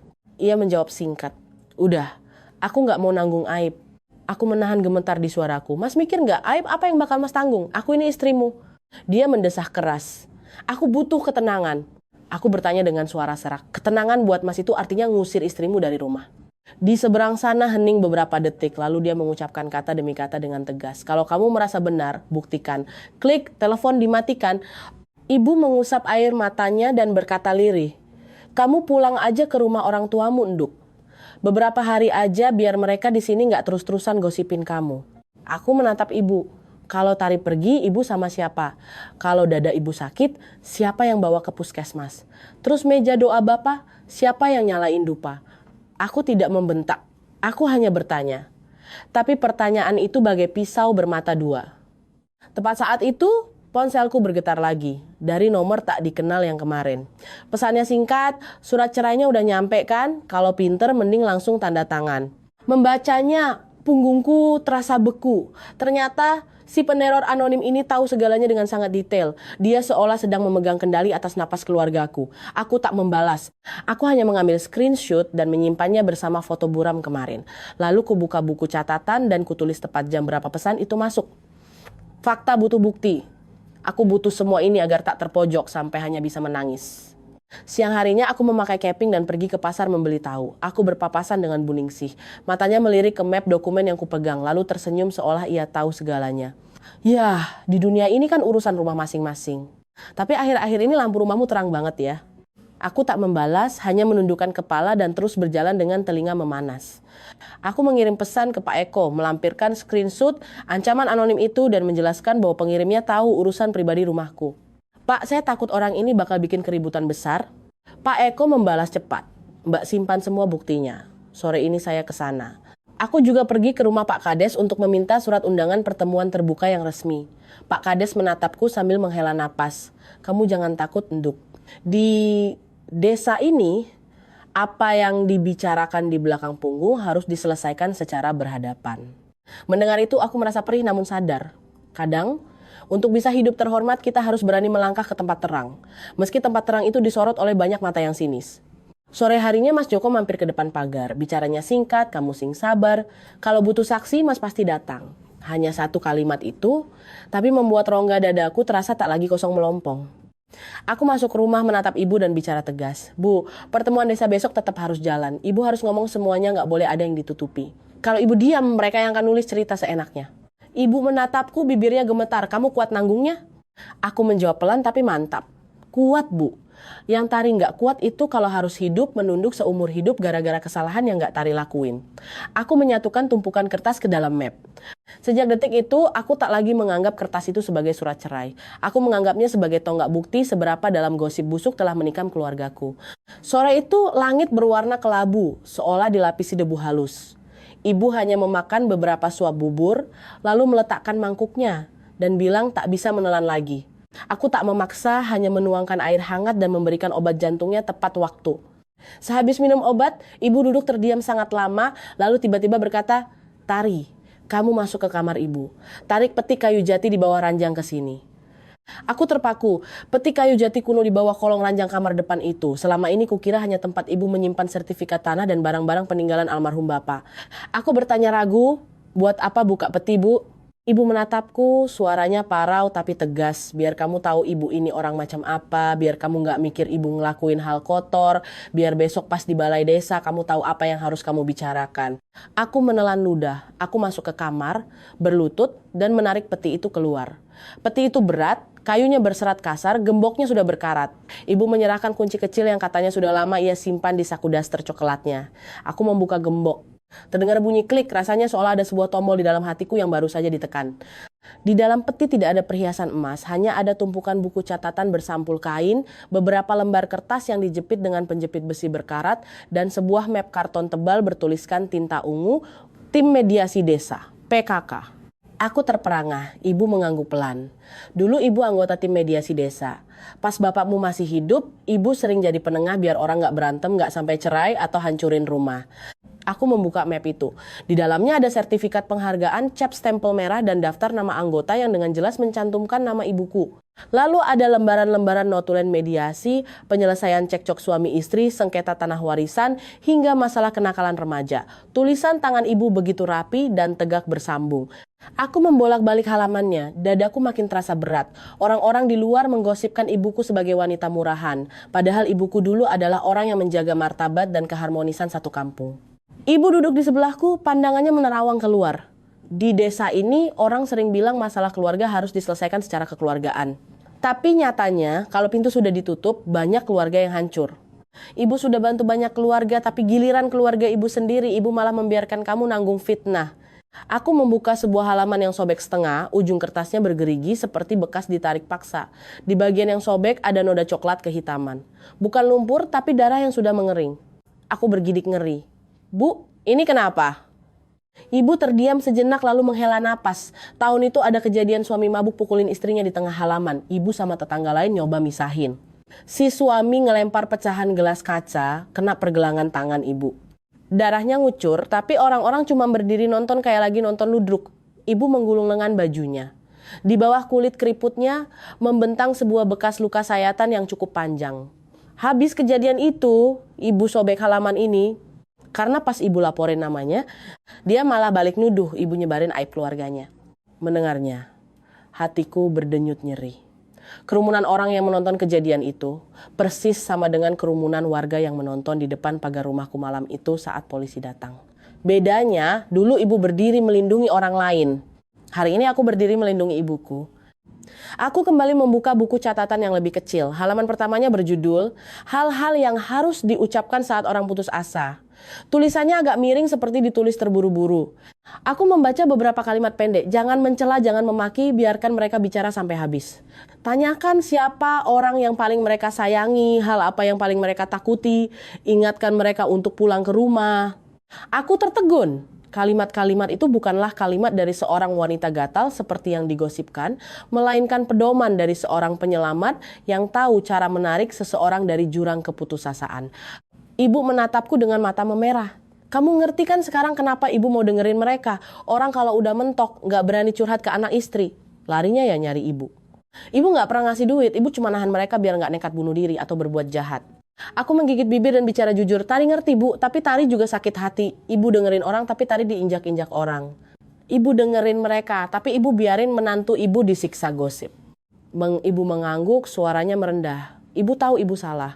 Ibu pikir kalau ibu diam aja masalahnya bakal lewat, gak taunya diam itu malah jadi bumerang. Aku meletakkan buku catatan itu dan tanpa sengaja melihat sebuah kantong plastik di dasar peti. Isinya penuh dengan bungkus obat jantung bekas dan resep dokter. Kuperhatikan, ada jenis obat yang belum pernah kubeli. Tanggal periksa di resep itu sekitar 3 bulan lalu. Aku langsung menoleh menatap ibu. Bu, ibu pergi periksa dokter lagi tanpa bilang-bilang Tari. Ibu memalingkan wajah. Ibu takut kamu khawatir. Nada suaraku tak tertahan lagi. Jelas, Tari khawatir bu. Ibu minum obat tambahan tanpa Tari tahu. Kalau sampai ada apa-apa gimana? Ibu mengatupkan bibirnya. Setiap ada orang yang datang malam-malam ibu deg-degan. Ibu minum 1 pil tambahan biar tenang. Ibu pikir asalkan mereka selamat dan kamu gak tahu itu udah cukup. Mendengarnya, aku merasa sedih sekaligus marah. Sedih karena ibu menjadikan dirinya sendiri tiang penyangga langit sendirian. Marah karena ibu menganggap penderitaanku sebagai konsekuensi wajar dari kebaikannya. Aku menarik napas dalam-dalam, meletakkan kantong obat itu di atas meja. Bu, mulai sekarang ibu nggak boleh sembarangan minum obat tambahan. Dan masalah ini harus diselesaikan siang hari secara terbuka. Tari nggak bakal biarin ibu menukar nyawa ibu sama nama baik sebagai penolong orang. Ibu menatapku, matanya berkaca-kaca. Kamu keras kepala persis kayak almarhum bapakmu. Aku tak bisa tersenyum. Aku hanya merasa ada sesuatu di dalam hatiku yang berubah, seperti sebuah simpul mati yang akhirnya berhasil diuraikan. Ternyata ibuku bukanlah wanita jalang yang pantas dicaci maki. Ia hanyalah seorang wanita tua yang tidak tahu cara melindungi dirinya dan menantunya dari kejamnya mulut orang. Aku merapikan kembali dokumen-dokumen penting itu, sertifikat tim mediasi, beberapa notulen dengan stempel desa, dan buku catatan kecil. Aku tidak bermaksud memamerkan semuanya, tapi aku butuh bukti nyata bahwa ibuku bukanlah janda gatel seperti yang dituduhkan. Kumasukkan dokumen itu ke dalam map berdampingan dengan foto-foto ancaman anonim di ponselku. Napas ibu terdengar lebih teratur meski tangannya masih sedikit gemetar. Aku menuangkan air hangat untuk ibu dan bicara pelan. Bu, Tari nggak ninggalin ibu, jadi ibu juga harus berdiri di samping Tari. Ibu mengangguk pelan. Anggukan kali ini terasa lebih berat dari janji manapun. Di dapur, lampu kuning itu masih menyala. Tapi di mataku cahayanya sudah berbeda. Bukan lagi sesuatu yang membuat bulu kuduku berdiri, melainkan bagai obor yang akan kubawa ke tempat terang benderang. Agar siapapun yang ingin melihat, bisa melihatnya dengan jelas tanpa harus menggunakan kacamata kegelapan dan gosip murahan. Aku pikir setelah malam razia, itu orang-orang akan sungkan dan mengurangi gosip. Ternyata hidup ini ibarat roda gigi yang kalau sudah diputar susah direm. Apalagi jika ada pihak yang ingin membesarkan masalah agar merasa dirinya yang paling benar. Sore harinya aku baru selesai menjemur kerupuk di halaman ketika mendengar suara langkah sandal mendekati pagar disusul teriakan kasar. Mana Bu Marni? Suara perempuan itu serak dan melengking. Tipe orang yang belum masuk halaman sudah berniat mencari ribut. Aku berjalan ke teras dan melihat Mbak Ratna, istri Mas Wawan pria gempal yang utang pinjol, berdiri tegak di depan pagar. Wajahnya merah padam, matanya melotot. Di belakangnya ada 3 atau 4 orang laki-laki dan perempuan, paman atau bibinya yang bersuara riuh. Sepertinya rombongan keluarga besarnya. Mbak Ratna memandangiku dari ujung rambut sampai ujung kaki, lalu tersenyum meremehkan. Oh, ini menantunya.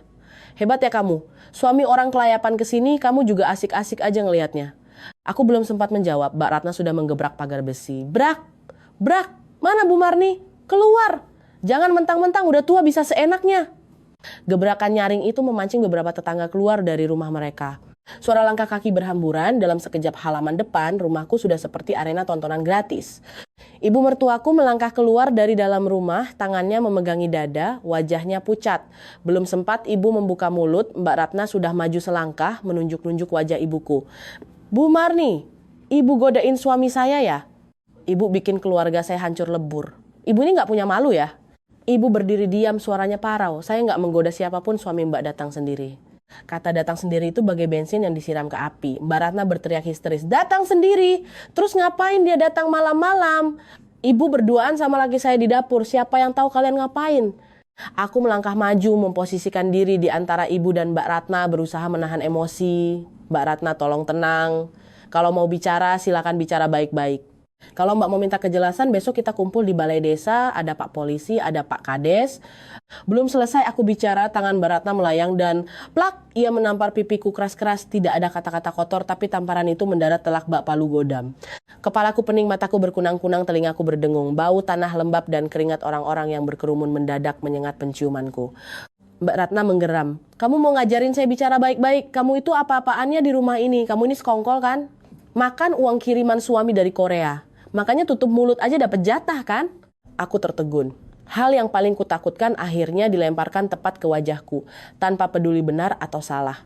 Kerumunan di luar pagar berseru, suaranya seperti taburan garam di atas luka terbuka. Ibu mertuaku maju hendak menolongku, tapi karena melangkah terlalu cepat, kakinya goyah. Salah satu kerabat Mbak Ratna dengan kasar mendorong bahu ibu, minggir Bu Tua. Ibu jatuh terduduk di lantai teras, tangannya memegangi dada sambil bernapas memburu. Aku panik luar biasa, melupakan rasa sakit di pipiku dan langsung berjongkok menopang ibu. Bu, ibu nggak apa-apa.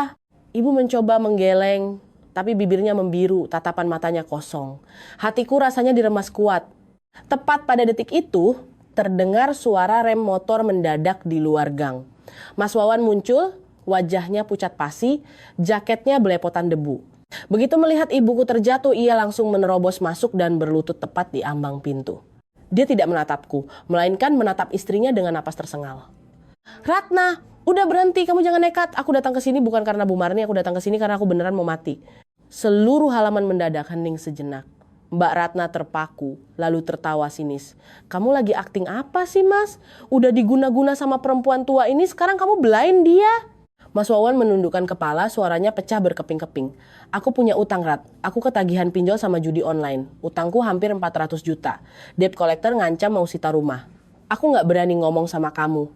Aku udah niat mau nyebur ke Sungai Berantas. Kalau bukan Bu Marni yang narik tanganku waktu itu, aku udah mati konyol. Kata utang meledak seperti bom di tengah halaman. Warga berbisik-bisik kaget, beberapa menahan napas. Mbak Ratna pucat pasi namun masih berusaha menjaga gengsi. Mas nyalahin aku? Mas yang main judi, mas yang harus tanggung. Mas Wawan menggeleng, air matanya menetes. Aku gak nyalahin siapa-siapa. Aku cuma mohon sama kamu jangan fitnah Bu Marni. Beliau gak ngasih aku duit sepeser pun. Beliau cuma nyuruh aku sumpah gak boleh bunuh diri, gak boleh main tangan ke anak istri. Mbak Ratna seolah tertampar oleh kata-katanya sendiri. Wajahnya bergantian antara merah dan pucat, tapi gengsi membuatnya enggan mundur. Ia menoleh dengan beringas ke arah ibuku dan berteriak makin kencang. Denger ya, ibu sosokan jadi malaikat penolong, dengerin masalah laki orang. Aku langsung berdiri. Pipiku masih terasa panas, tapi suaraku berubah sangat dingin. Mbak Ratna, kalau Mbak mau jaga gengsi, mending bawa pulang suami Mbak sekarang.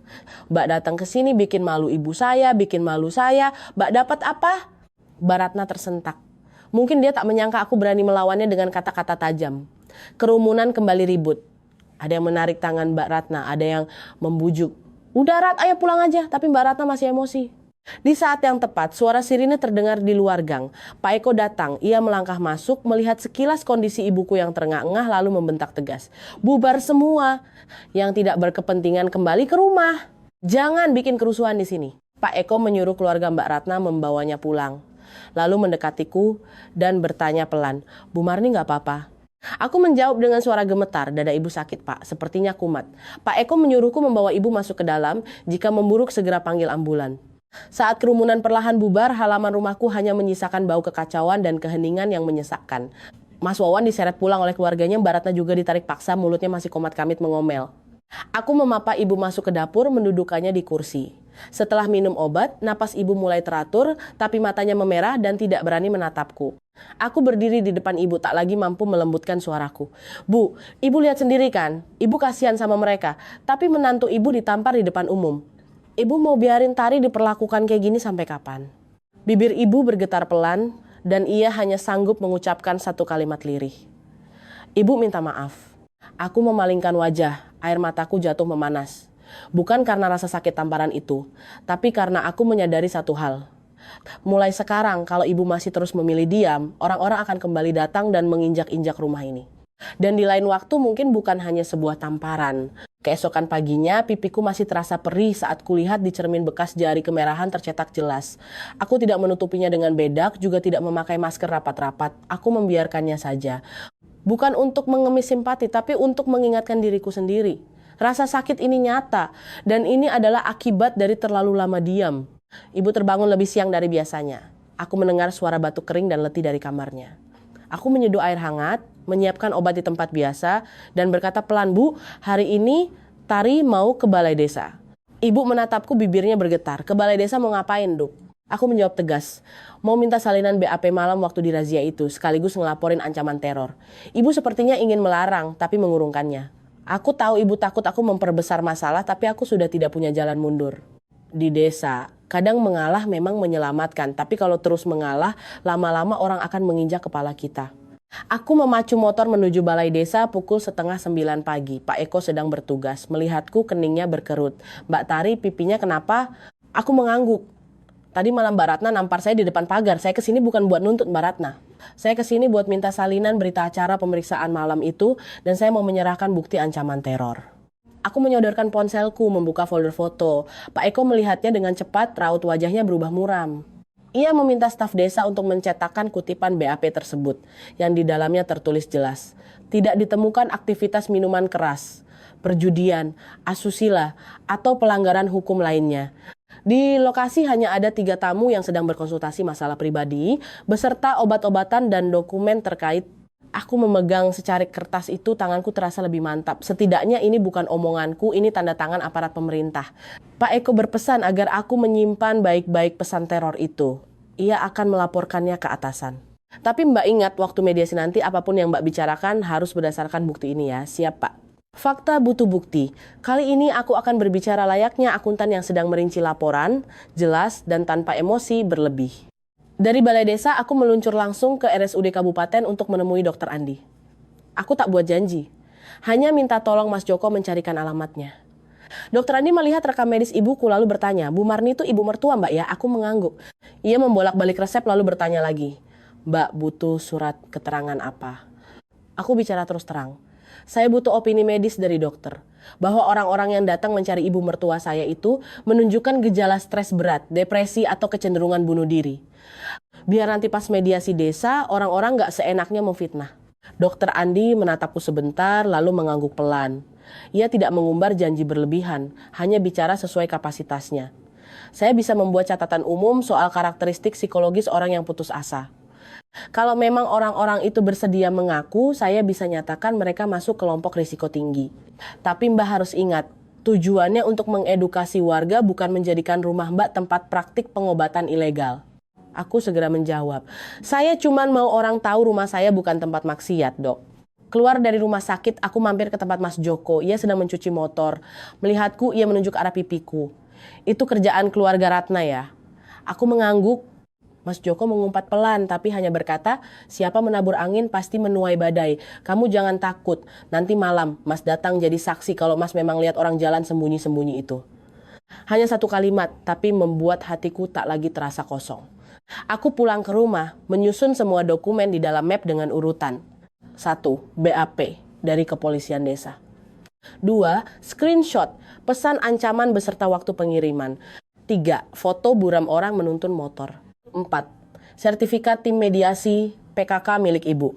5. Buku catatan mediasi ibu. Aku hanya membawa salinan beberapa halaman saja, aslinya kusimpan di rumah. Aku menatap tumpukan kertas itu ibarat baju zirah perang. Tipis, tapi sangat kubutuhkan. Aku tidak berniat menakut-nakuti siapapun dengan kertas ini.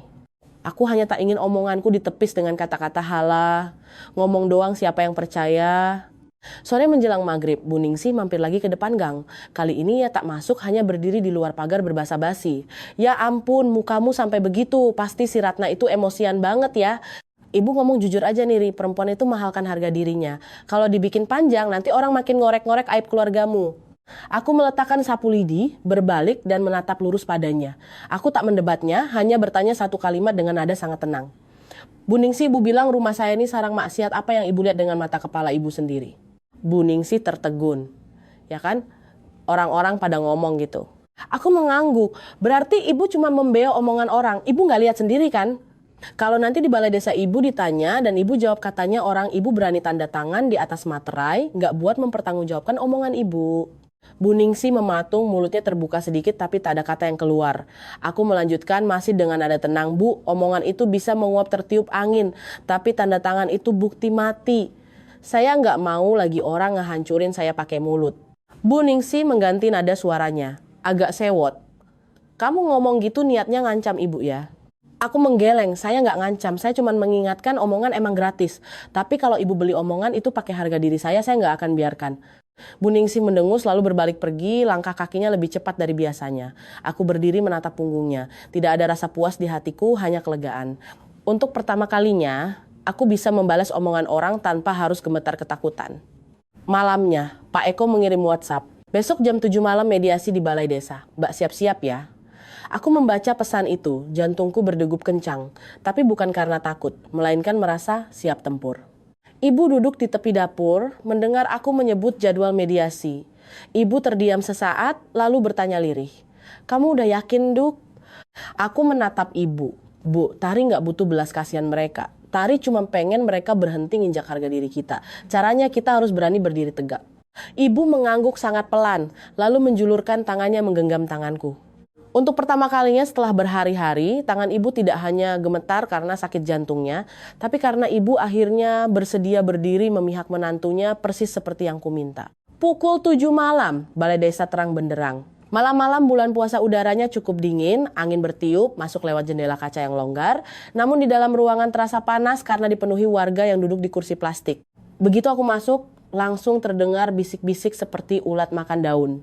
Ada yang sengaja bersuara keras. Nah, itu menantunya datang. Ada yang tertawa meremehkan. Lihat aja mau sandiwara apa dia malam ini. Aku tak lagi menundukkan wajah. Aku berjalan lurus ke barisan kursi paling depan, tepat di mana Pak Eko dan Pak Kades duduk. Mas Joko datang belakangan dan duduk agak menyamping di kiriku, menjaga jarak agar tak ada yang memelintir omongan. Dokter Andi juga hadir, memakai jaket gelap, wajahnya serius namun tatapannya teduh.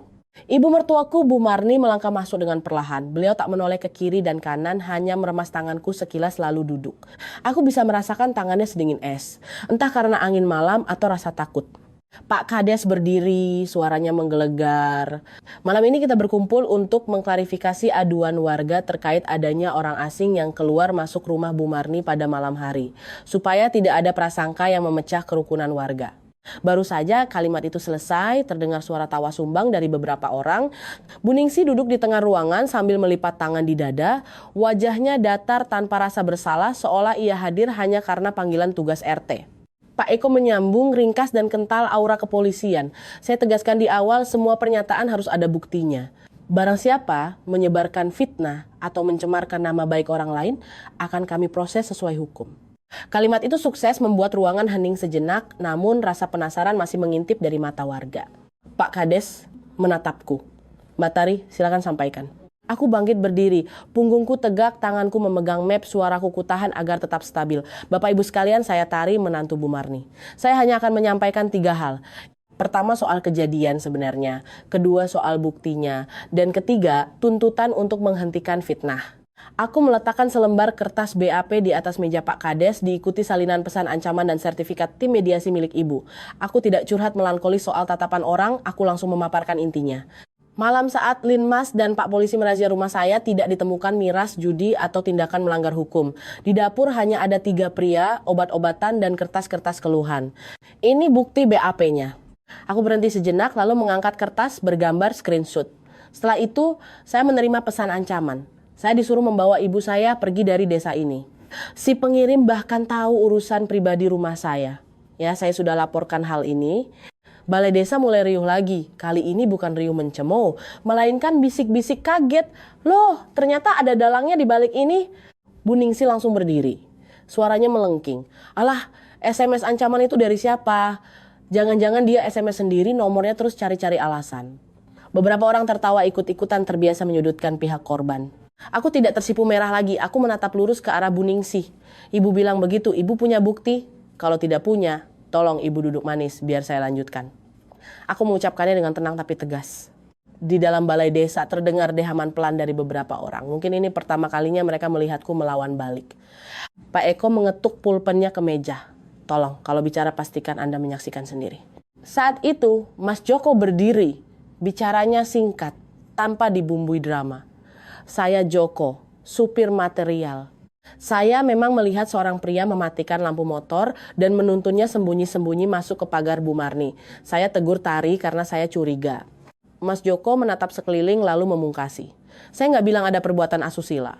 Saya cuma bilang orang itu datangnya diam-diam, sembunyi-sembunyi. Kata sembunyi-sembunyi itu membuat ruangan bergumam. Karena itulah akar prasangka warga. Namun Mas Joko tidak menuduh siapa-siapa. Itu membuat warga berpikir 2 kali, apakah pria itu sembunyi karena niat jahat atau sembunyi karena malu. Dokter Andi berdiri. Suaranya khas profesional medis, tenang dan mudah dipahami. Saya tidak mau menghakimi siapapun secara pribadi di sini. Saya hanya bicara dari segi kejiwaan. Banyak orang yang terjerat krisis mental akan menghindari aktivitas di siang hari. Karena gengsi, karena takut dihakimi. Mereka butuh seseorang untuk diajak bicara demi meringankan bebannya. Kalau mereka tidak diberi ruang, risiko tindakan nekat seperti bunuh diri sangat tinggi. Dokter Andi menatap warga. Stigma dan gosip justru bisa mendorong orang ke jurang kebinasaan. Penjelasan itu membuat suasana ruangan mereda. Beberapa warga membuang muka, mungkin merasa tertohok. Aku pikir ini sudah cukup. Tapi tiba-tiba Pak Eko beralih menatap ibu mertuaku. Bu Marni, silakan bicara. Ibu membenarkan hal ini. Ibu berdiri. Tubuhnya bergetar, tapi beliau menolak duduk kembali. Ia menatap seluruh ruangan, suaranya serak namun terdengar jelas ke sudut-sudut ruangan. Saya bicara bukan untuk membela diri saya sendiri, saya bicara untuk menantu saya. Ibu menoleh ke arahku, matanya memerah. Tari nggak berbuat salah. Dia ikut saya hampir 4 tahun, sendirian ngurus rumah, beliin obat jantung saya, ngurusin sesajen almarhum bapaknya. Dia nanggung gosip kotor demi saya. Terdengar gesekan kursi dari beberapa warga yang gelisah, sepertinya mulai merasa bersalah. Ibu melanjutkan bicaranya dengan lambat. Memang benar ada orang-orang datang malam-malam ke rumah saya. Bukan buat makan minum, bukan buat maksiat. Mereka datang karena hidup mereka sudah di ujung tanduk. Saya cuma dengerin keluhan mereka, terus saya suruh mereka janji, jalani hidup yang benar, jangan nekat, jangan main tangan ke istri dan anak. Ibu menundukkan kepala. Salah saya adalah saya takut sama mulut orang desa. Makanya saya biarin mereka datang malam-malam. Saya pikir saya sudah tua. Dicap jelek pun saya masih bisa tahan. Nggak taunya, malah menantu saya yang harus nanggung dosanya. Bu Ningsih hendak membuka mulut lagi, namun beberapa ibu-ibu di sebelahnya segera menarik tangannya ke bawah. Tarikan tangan itu kecil, tapi bagiku itu adalah sebuah pertanda besar. Kerumunan mulai bisa menilai mana yang benar dan mana yang salah. Pak Kades bertanya lantang, apakah ada yang punya bukti bahwa Bu Marni melakukan tindakan melanggar hukum? Siapa yang melihat dengan mata kepala sendiri? Hening. Tak ada satupun yang berani berdiri, karena mengaku melihat berarti harus berani menanggung akibatnya secara hukum. Pak Eko menegaskan kesimpulannya, tidak ada bukti pelanggaran hukum. Mulai sekarang saya larang keras ada warga yang menyebar gosip atau fitnah. Jika masih ada yang mencemarkan nama baik, akan kami proses hukum. Ia melirik ke arah Bu Ningsih sejenak, cukup untuk membuat wanita itu menunduk malu. Aku berdiri sekali lagi, kali ini nadaku lebih lunak. Saya tidak minta dikasihani, saya cuma minta, tolong jangan jadikan rumah saya bahan lelucon Bapak Ibu sekalian. Aku menarik napas. Dan kalau memang ada yang butuh bantuan ibu saya, silakan datang siang hari secara terang-terangan, lapor Pak Kades, izin sama keluarga. Jangan sampai gara-gara lampu dapur nyala malam-malam, rumah saya hancur diinjak-injak omongan orang. Aku duduk kembali. Di bawah meja, tangan ibu meraih tanganku dan menggenggamnya erat. Pada detik itu, aku tak lagi merasa sendirian di tengah ruangan itu. Setidaknya kebenaran sudah diletakkan di tempat terang dan harga diriku akhirnya memiliki pendamping yang membelanya. Baru beberapa menit suasana di balai desa mereda, Mbak Ratna mendadak melompat bangun. Ia melenting layaknya pegas yang terlalu lama ditekan. Matanya memerah marah, suaranya melengking parau. Ngomongnya manis banget ya, terus perasaan saya gimana? Suami saya kelayapan ke rumah Bu Marni. Orang sekampung tahu saya dipermalukan. Siapa yang mau tanggung jawab soal rasa malu saya? Ruangan kembali bergemuruh. Ada yang mengangguk setuju, merasa istri Wawan itu patut dikasihani. Ada juga yang menggeleng mencibir. Kalau malu ya suaminya diurus yang benar. Pak Eko memperingatkan, Mbak Ratna tolong tenang, Mbak punya bukti apa kalau Bu Marni berbuat salah? Mbak Ratna tertawa sinis. Buktinya suami saya pergi ke sana, dia ke sana pasti ada tujuannya. Tengah malam bertamu ke rumah janda, kalau bukan maksiat terus kalimat itu layaknya jebakan. Jika dijawab salah, ibu mertuaku akan kembali diseret ke jurang gosip. Baru saja aku mau berdiri menanggapi, tiba-tiba Mas Wawan menyeruak ke tengah ruangan. Aku tak tahu sejak kapan ia ada di sana, mungkin sedari tadi sembunyi di baris belakang. Mas Wawan memandang berkeliling, lalu menatap tajam ke arah istrinya. Sorot matanya campuran antara takut dan tekad bulat. Ia berbicara dengan suara serak. Ratna, kamu duduk, jangan fitnah orang lagi. Yang bikin malu keluarga kita itu aku. Mbak Ratna mematung lalu berteriak histeris. Mas malah belain dia. Mas Wawan menggeleng. Ia melangkah maju ke tengah lorong kursi warga dan tiba-tiba ia berlutut di atas lantai semen yang dingin. Suara lututnya membentur lantai terdengar sangat jelas. Balai desa seketika sunyi senyap. Ada yang ternganga, ada yang menutup mulut kaget. Mas Wawan mengucapkan setiap kata layaknya menariknya paksa dari tenggorokan yang perih. Saya minta maaf ke warga desa, minta maaf ke istri saya, dan saya minta maaf sedalam-dalamnya ke Bu Marni dan Mbak Tari karena sudah bikin nama mereka hancur. Wawan mendongak, matanya basah. Saya terlilit pinjol, gara-gara judi online. Awalnya iseng, mikir bisa menang buat nutup utang. Ternyata makin digali makin dalam utangnya. Sekarang saya utang hampir 400 juta. Buktinya ada, chat ancaman rentenir juga ada. Rumah mau disita, saya diancam mau dibunuh. Wajah Mbak Ratna pucat pasi. Bibirnya bergetar, Mas. Mas ngomong sembarangan apa sih? Mas Wawan menoleh pada istrinya, suaranya mengecil penuh kepedihan. Aku nyembunyi ini dari kamu karena aku gengsi, Rat. Aku takut kamu jijik, aku takut kamu minta cerai. Aku goblok, makin kututupi malah makin gila. Lalu ia berbalik menghadap warga dan berkata lebih keras. Pernah suatu malam saya berdiri di pinggir sungai Berantas. Saya pikir kalau saya mati tenggelam, utang saya ikut hilang. Saya udah niat mau nyebur. Di sudut ruangan terdengar seruan pelan, ya Allah. Aku melihat seorang nenek memegangi dadanya. Sepertinya teringat kenangan buruk masa lalunya. Mas Wawan meneruskan ceritanya, suaranya gemetar. Malam itu saya ke rumah Bu Marni bukan buat maksiat. Saya ke sana karena saya nggak berani pulang ke rumah. Saya takut ngelihat wajah anak istri saya. Saya takut sama isi kepala saya sendiri yang udah kacau. Bu Marni nggak ngasih saya duit sepeser pun. Beliau juga nggak janjiin apa-apa. Beliau cuma bikinin teh yang udah dingin, duduk dengerin saya nangis sampai napas saya habis. Terus beliau nyuruh saya bersumpah. Wawan menelan ludah, matanya makin merah. Beliau nyuruh saya sumpah demi Tuhan, nggak boleh bunuh diri, nggak boleh mukulin anak istri, dan harus berani tanggung risiko lunasin utang sendiri. Beliau bilang, laki-laki kalau sifatnya pengecut, yang hancur anak istrinya. Kata-kata itu yang bikin saya sadar nyawa saya kayak ditarik balik. Mbak Ratna berdiri kaku seperti patung batu. Ia berhenti berteriak, napasnya tersengal. Salah satu kerabatnya menarik tangannya, kali ini di tepisnya kuat-kuat. Matanya merah. Tapi bukan karena emosi, melainkan karena syok. Pak Eko langsung bertanya tegas, Mas Wawan, ada bukti soal utang pinjol itu? Dengan tangan gemetar, Mas Wawan merogoh ponsel, membukanya, dan menunjukkan layar berisi pesan-pesan ancaman serta tagihan aplikasi pinjol. Pak Eko meliriknya sekilas, lalu mengangguk. Pak Kades juga melihatnya, wajahnya muram. Ini memang urusan keluarga Mas Wawan pribadi, tapi Mas Wawan sudah menyeret seluruh warga desa, sekarang Mas sendiri yang harus membereskannya. Mas Wawan menundukkan kepala dalam-dalam. Saya terima hukumannya, Pak. Saya cuma mohon ke warga, jangan pernah salahkan Bu Marni lagi. Beliau yang nyelamatin nyawa saya, tapi malah saya yang bikin nama beliau busuk seumur hidup. Saya ini emang nggak tahu diri. Berdiri di dekat meja depan, tenggorokanku mendadak tercekat. Aku tidak kasihan pada Wawan dalam artian membenarkan kesalahannya. Tapi aku akhirnya paham kejahatan dan maksiat yang dituduhkan warga pada rumahku selama ini ternyata bermuara di tempat lain. Bersumber dari kerapuhan seorang pria yang tak berani menghadapi kehancuran yang dibuatnya sendiri. Dokter Andi berdiri lagi, suaranya datar dan tenang. Kecanduan judi online itu penyakit psikologis. Orang yang kecanduan biasanya menutupi, menyangkal, sampai akhirnya putus asa dan kehabisan akal. Yang paling penting sekarang adalah penanganan dini. Keluarga Pak Wawan butuh bantuan pendampingan psikologis, bukan cacian. Penjelasan dokter itu ibarat menuangkan minyak tanah ke atas api, tapi bedanya ini untuk memadamkan kemarahan warga. Ruangan tak lagi terdengar tawa sinis berganti hela napas panjang. Bu Ningsi yang tadinya paling vokal, kini duduk menciut. Matanya melihat ke kiri dan kanan dengan panik seolah takut akan diinterogasi berikutnya.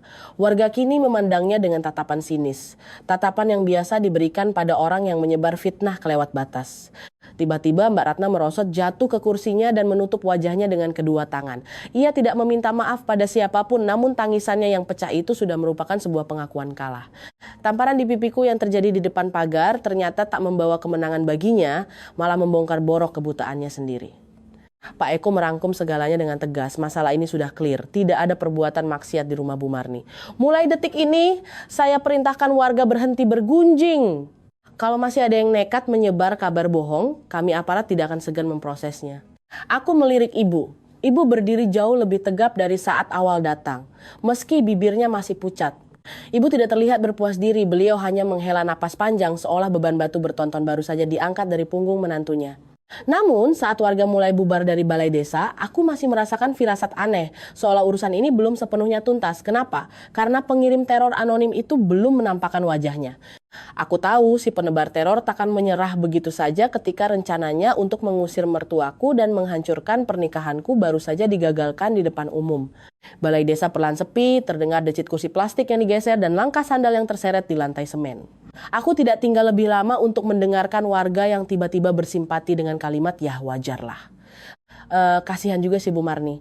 Aku tahu hati orang gampang sekali berubah. Hari ini mereka kasihan, besok bisa lupa. Aku hanya ingin segera membawa ibu pulang, menutup pintu rumah dan membiarkannya tidur dengan tenang. Ibu berjalan di sisiku dengan lambat. Tangannya kurasakan sangat dingin meski ku genggam erat. Setibanya di halaman rumah, ibu berbisik, syukurlah enduk. Akhirnya selesai. Suaranya sangat tipis, nyaris seperti asap dupa. Namun baru berjalan beberapa meter, langkah ibu mendadak terhenti. Tangannya mencengkeram dadanya kuat-kuat, meremas dasternya. Bibirnya seketika membiru kaku, jantungku serasa melompat. Bu, ibu sakit. Ibu tak bisa menjawab, hanya bernapas memburu. Matanya menatap jauh dengan pandangan kosong. Aku panik buru-buru memapa ibu duduk di undakan teras rumah. Dengan gemetar merogoh kantong dasternya mencari botol obat. Jari ibu gemetar parah sampai tak sanggup membuka tutup botolnya. Mas Joko yang kebetulan mengikutiku dari balai desa berlari mendekat tanpa banyak bicara. Biar Mas yang buka. Ia mengeluarkan sebutir obat, menyodorkannya ke mulut ibu lalu menoleh padaku. Telepon ambulans sekarang, Ri. Jangan maksa nunggu. Pak Eko juga menyusul tiba. Wajahnya tegang. Mbak Tari bawa Bu Marni ke RSUD Kabupaten Sekarang. Aku segera menelepon mobil sewaan milik tetangga di ujung desa. Suaraku nyaris hilang karena menahan panik. Di dalam mobil, ibu bersandar di bahuku. Tubuhnya seringan tumpukan jerami. Aku bisa mendengar detak jantungku sendiri berpacu hebat dan rasa takut yang nyata menyergapku. Bukan takut pada gosip, tapi takut kehilangan ibu. Aku terus menatap dada ibu, memastikan masih ada embusan napas. Ku genggam tangannya sambil berbisik, Bu, tarik napas pelan-pelan, tari di sini. Ibu membuka mata sedikit, menatapku agak lama, lalu berbisik lemah, ibu bikin hidupmu hancur. Aku menggigit bibir keras-keras tak membiarkan diriku menangis. Menangis takkan menyelesaikan masalah apapun saat ini. RSUD Kabupaten masih terang benderang meski malam makin larut. Bau alkohol dan antiseptik menusuk hidung. Aku berlari mengurus administrasi sambil menelepon Dokter Andi. Ia menginstruksikan perawat agar ibu langsung dimasukkan ke IGD bagian jantung dan berpesan agar ibu dijauhkan dari segala macam beban pikiran. Jauhkan dari beban pikiran. Terdengar sepele seperti mencuci sayur, tapi di desa ini tekanan pikiran bukan hanya soal penyakit fisik. Tekanan itu datang dari tatapan sinis, cemoohan tajam, dan sikap ibu yang memilih memendam semuanya sendirian. Aku kembali ke ranjang tempat ibu berbaring. Infus mengalir ke urat nadinya, matanya terpejam. Terdengar bunyi mesin monitor jantung. Tit, tit, tit. Suara monoton itu bagiku ibarat tali tipis yang mengikat ibuku dengan kehidupan. Tak lama, Dokter Andi keluar dan menghampiriku. Ia bicara belak-belakan tanpa ditutupi. Bu Marni punya riwayat serangan jantung. Beberapa bulan terakhir stresnya menumpuk. Tensi darahnya naik turun tak terkendali.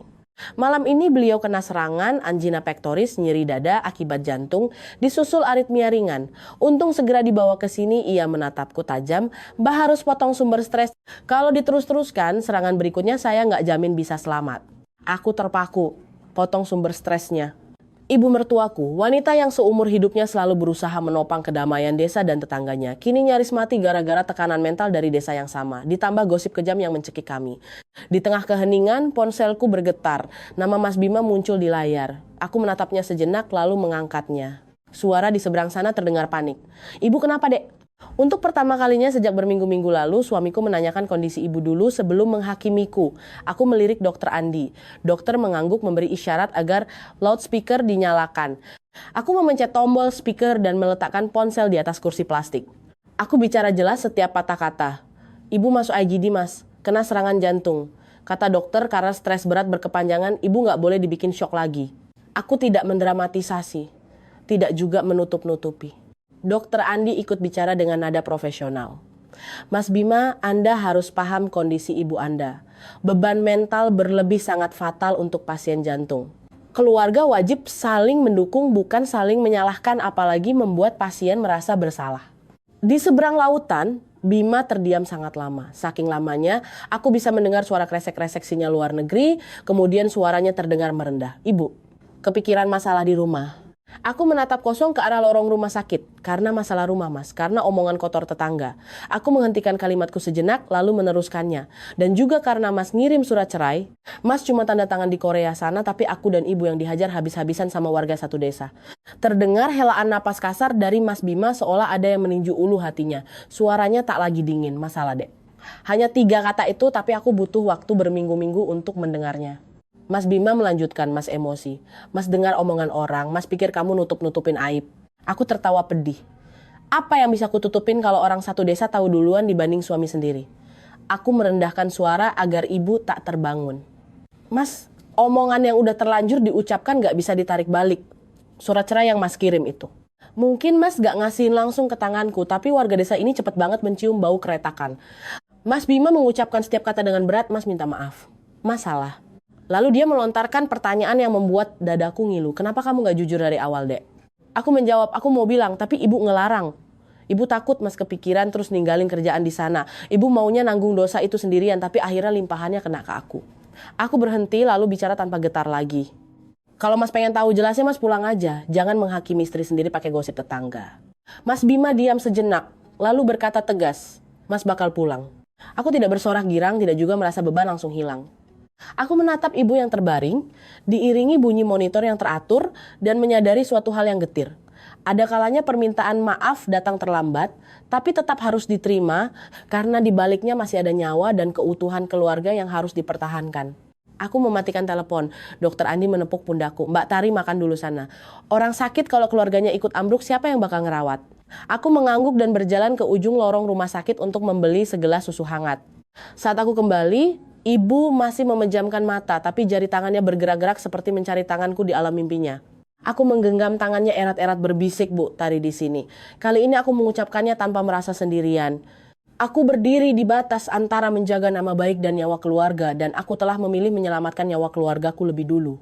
3 hari dirawat inap, irama jantung ibu mulai stabil. Dokter Andi memberi wejangan ketat, dilarang memicu stres, tidur harus cukup, dan pantang minum obat di luar dosis resep. Aku mencatat setiap pesan dokter di ponsel seperti merinci pembukuan kas, karena aku takut jika aku lengah sekali saja penyesalannya akan abadi. Pagi hari mendekati akhir bulan puasa, Mas Bima muncul di ujung lorong rumah sakit. Wajahnya menggelap karena terbakar matahari, matanya cekung, mengenakan jaket tebal yang menyiratkan betapa letih perjalanannya dari Korea. Ia berdiri di ambang pintu, menatap ibu yang terbaring di ranjang, lalu beralih menatapku. Kali ini ia tidak bertanya bertele-tele, ia menundukkan kepalanya. Maafin Mas Dek. Hanya itu, tanpa pembelaan diri, tanpa melempar kesalahan pada pihak lain. Ibu membuka mata menatap putranya seolah melihat seseorang yang baru saja kembali dari kehidupan lain. Ibu menghela napas pelan. Bisa pulang dengan selamat itu sudah bagus. Soal siapa yang benar dan salah, nanti kita bicarakan di rumah. Nada bicara ibu lembut, tapi aku tahu ada kebesaran hati dan kesabaran seumur hidup di balik kalimat itu. Sore harinya kami membawa ibu pulang ke desa. Mobil sewaan baru berbelok masuk ke gang saat aku melihat beberapa tetangga berdiri di depan pagar rumah Bu Ningsih. Pura-pura menjemur pakaian. Mereka mencuri pandang, namun tatapan mereka tak lagi sinis penuh kemenangan, melainkan canggung. Di desa, ketika kebenaran akhirnya terungkap, orang yang tadinya gemar bergosip akan sangat cepat menutup mulut rapat-rapat. Aku belum sempat meletakkan barang bawaan, ponselku sudah berbunyi. Pak Eko menelepon, Mbak Tari tolong keluarga merapat ke balai desa sebentar. Kita selesaikan masalah penyebar fitnah ancaman anonim itu. Aku paham ini adalah babak pertanggungjawaban yang kutunggu-tunggu. Bukan untuk pamer kemenangan, tapi untuk memutus rantai gosip busuk ini selamanya. Suasana balai desa kali ini tidak ramai, hanya ada beberapa tokoh masyarakat. Pak Eko membacakan hasil penyelidikannya. Bukti pesan anonim dan nomor kartu SIM sekali pakai itu mengarah pada satu orang, anak laki-laki Bu Ningsih. Pemuda itu diminta oleh ibunya sendiri untuk mengirim SMS teror tersebut dengan tujuan menakut-nakuti keluarga kami agar pindah dari desa. Kenapa? Karena Bu Ningsih takut kehilangan muka jika kebohongannya soal rumahku ketahuan. Mendengar hal itu bulu kuduku merinding. Ternyata pengirim teror tak berwajah itu tidak berada jauh di seberang sana. Ia bersembunyi tepat di sebelah rumah, bersembunyi di balik tameng gengsi seorang tetangga. Bu Ningsih duduk lemas di kursi plastik, wajahnya memucat bagai kapas. Ia bergumam terbata-bata, saya cuma ikut-ikutan ngomong aja. Saya nggak nyangka bakal jadi sebesar ini. Pak Eko menjawab tegas. Ikut-ikutan ngomong kalau sampai menimbulkan kerugian mental dan nama baik, tetap ada pidananya. Kami dari Polsek Desa akan memberikan teguran keras secara administratif. Dan Ibu Ningsih wajib meminta maaf secara terbuka kepada keluarga Bu Marni karena telah mencemarkan nama baik. Tak ada satu kata pun yang bernada tinggi, tapi cukup membuat Bu Ningsih paham bahwa mulutnya bukan lagi pasar bebas tempat ia bisa menjajakan omong kosong. Bu Ningsih berdiri memutar tubuhnya menghadap ibu mertuaku lalu ke arahku. Ia tak menangis namun suaranya sangat serak. Bu Marni, Tari, saya minta maaf. Saya bicara sembarangan. Saya bikin keluarga kalian sengsara. Aku menatapnya tajam. Aku tidak akan membalas dengan kalimat, ya udahlah yang berlalu biarlah berlalu. Aku mengatakan satu hal yang sangat jelas. Ibu minta maaf itu sudah keharusan. Tapi mulai sekarang ibu harus ingat. Omongan itu bisa menyelamatkan nyawa orang, tapi juga bisa membunuh nyawa orang. Bu Ningsih menundukkan wajahnya. Warga tak lagi ada yang bersorak-menyorakinya. Aku pikir urusannya sudah benar-benar selesai, tapi badai terakhir rupanya terjadi di dalam rumah sendiri. Malam harinya kerabat dari pihak keluarga almarhum bapak mertua, keluarga Mas Bima datang berkunjung. Begitu duduk, yang dibahas langsung soal nama baik garis keturunan keluarga. Pak D dari Mas Bima duduk santai, bicaranya menghakimi. Kalian ini bikin nama keluarga besar tercoreng. Bawa Marni ke panti jompo aja biar aman. Buat Tari, kamu mending introspeksi diri gimana cara jadi menantu. Mendengar itu darahku mendidih, tapi suaraku tetap tenang. Aku berdiri tegak. Pak D bicara soal nama baik keluarga. Kalau begitu saya tanya, beberapa tahun ini siapa yang ngerawat ibu? Siapa yang beli obatnya? Siapa yang bersihin rumah dan ngurusin doa Bapak? Saya cuma menantu, tapi saya melakukan tugas selayaknya darah daging keluarga ini. Aku tak perlu berteriak, cukup bicara dengan jelas. Pak D itu hendak membalas marah, tapi Mas Bima melangkah maju. Ia menatap kerabat besarnya dengan nada yang tidak main-main. Kalau ada yang mau ngatain keluarga ini, silakan katain saya. Saya kerja jauh ninggalin istri nanggung semua sendirian. Saya kemakan gosip tetangga sampai ngirim surat cerai. Yang salah di sini tuh saya. Seisi ruang tamu seketika bungkam. Ada yang terbatuk pelan karena salah tingkah, ada yang membuang muka. Mas Bima menyambung perlahan tapi pasti. Dan ibu saya, apa yang beliau lakuin itu murni nolong orang. Tapi mulai sekarang, kalau ada urusan bantu-membantu, harus terang-terangan siang hari dan izin keluarga. Kalau ada warga yang butuh bantuan, silakan datang sebagai tamu terhormat siang hari, jangan lagi sembunyi-sembunyi. Ibu yang duduk di dapur mendengar putranya bicara begitu, matanya kembali basah. Beliau tak pernah menuntut balas jasa, hanya bergumam pelan kepadaku, sudah, yang penting keluarga kita akur. Orang di luar mau ngomong apa, terserah. Tapi aku tahu kata terserah kali ini berbeda rasanya. Bukan terserah karena pasrah, tapi terserah karena sekarang ibu punya tembok pelindung di sisinya. Hari-hari berikutnya, Mas Bima turun tangan langsung memperbaiki pagar besi rumah, mengganti lampu halaman dengan yang lebih terang, dan membangun kanopi kecil agar ibu tak terpeleset saat musim hujan. Aku pun dipanggil kembali untuk bekerja di pabrik furnitur. Bukan karena mereka kasihan, tapi karena mereka sudah mendengar bahwa namaku sudah bersih di mata warga desa. Sedangkan di lingkungan desa, warga jadi lebih segan bergunjing. Bukan karena tiba-tiba mereka berubah jadi malaikat, melainkan karena mereka tahu jika sembarangan bicara mereka bisa dipanggil ke balai desa dan dituntut pertanggungjawaban. Sore hari di ujung bulan puasa, menyambut malam takbiran, aku menyeduh teh manis di teras depan. Ibu sedang asyik memilah daun pisang untuk membungkus lontong. Mas Bima sibuk menyikat lantai teras. Ibu menatap ke arah gang depan dan tersenyum pelan. Mulai sekarang kalau ada yang butuh ibu, suruh datang siang bolong. Ibu gak bakal nyalain lampu kuning dapur malam-malam lagi. Aku menimpali sambil mengelap cangkir. Ibu boleh bantu orang kok, tapi harus ingat kesehatan diri sendiri dan juga ingat buat ngelindungin menantu ibu ini. Ibu tertawa kecil, matanya berkaca-kaca bahagia. Iya, sekarang ibu punya kalian yang jagain ibu.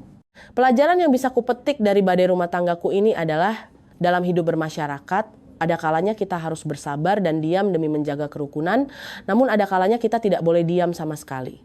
Karena jika kita diam di saat yang salah, kita akan kehilangan harga diri dan kebahagiaan kita sendiri. Jika kita berdiri di atas kebenaran, belajarlah untuk mengutarakannya dengan lantang dan saling melindungilah dari tajamnya pisau omongan orang. Bapak, Ibu, dan Saudara sekalian, jika Anda merasa kisah ini menarik dan penuh pesan moral, jangan lupa tinggalkan tombol like untuk mendukung kami. Jika Anda punya kritik, saran, atau pengalaman serupa tentang kehidupan bertetangga, silakan berbagi di kolom komentar agar kita semua bisa memetik pelajarannya bersama. Terima kasih banyak sudah mendengarkan hingga menit terakhir ini. Kami mendoakan Bapak, Ibu, dan Saudara sekalian selalu diberi kesehatan, ketabahan, dan kedamaian dimanapun berada. Sampai jumpa lagi di kisah-kisah penuh makna selanjutnya hanya di channel Kisah Senja Bahagia.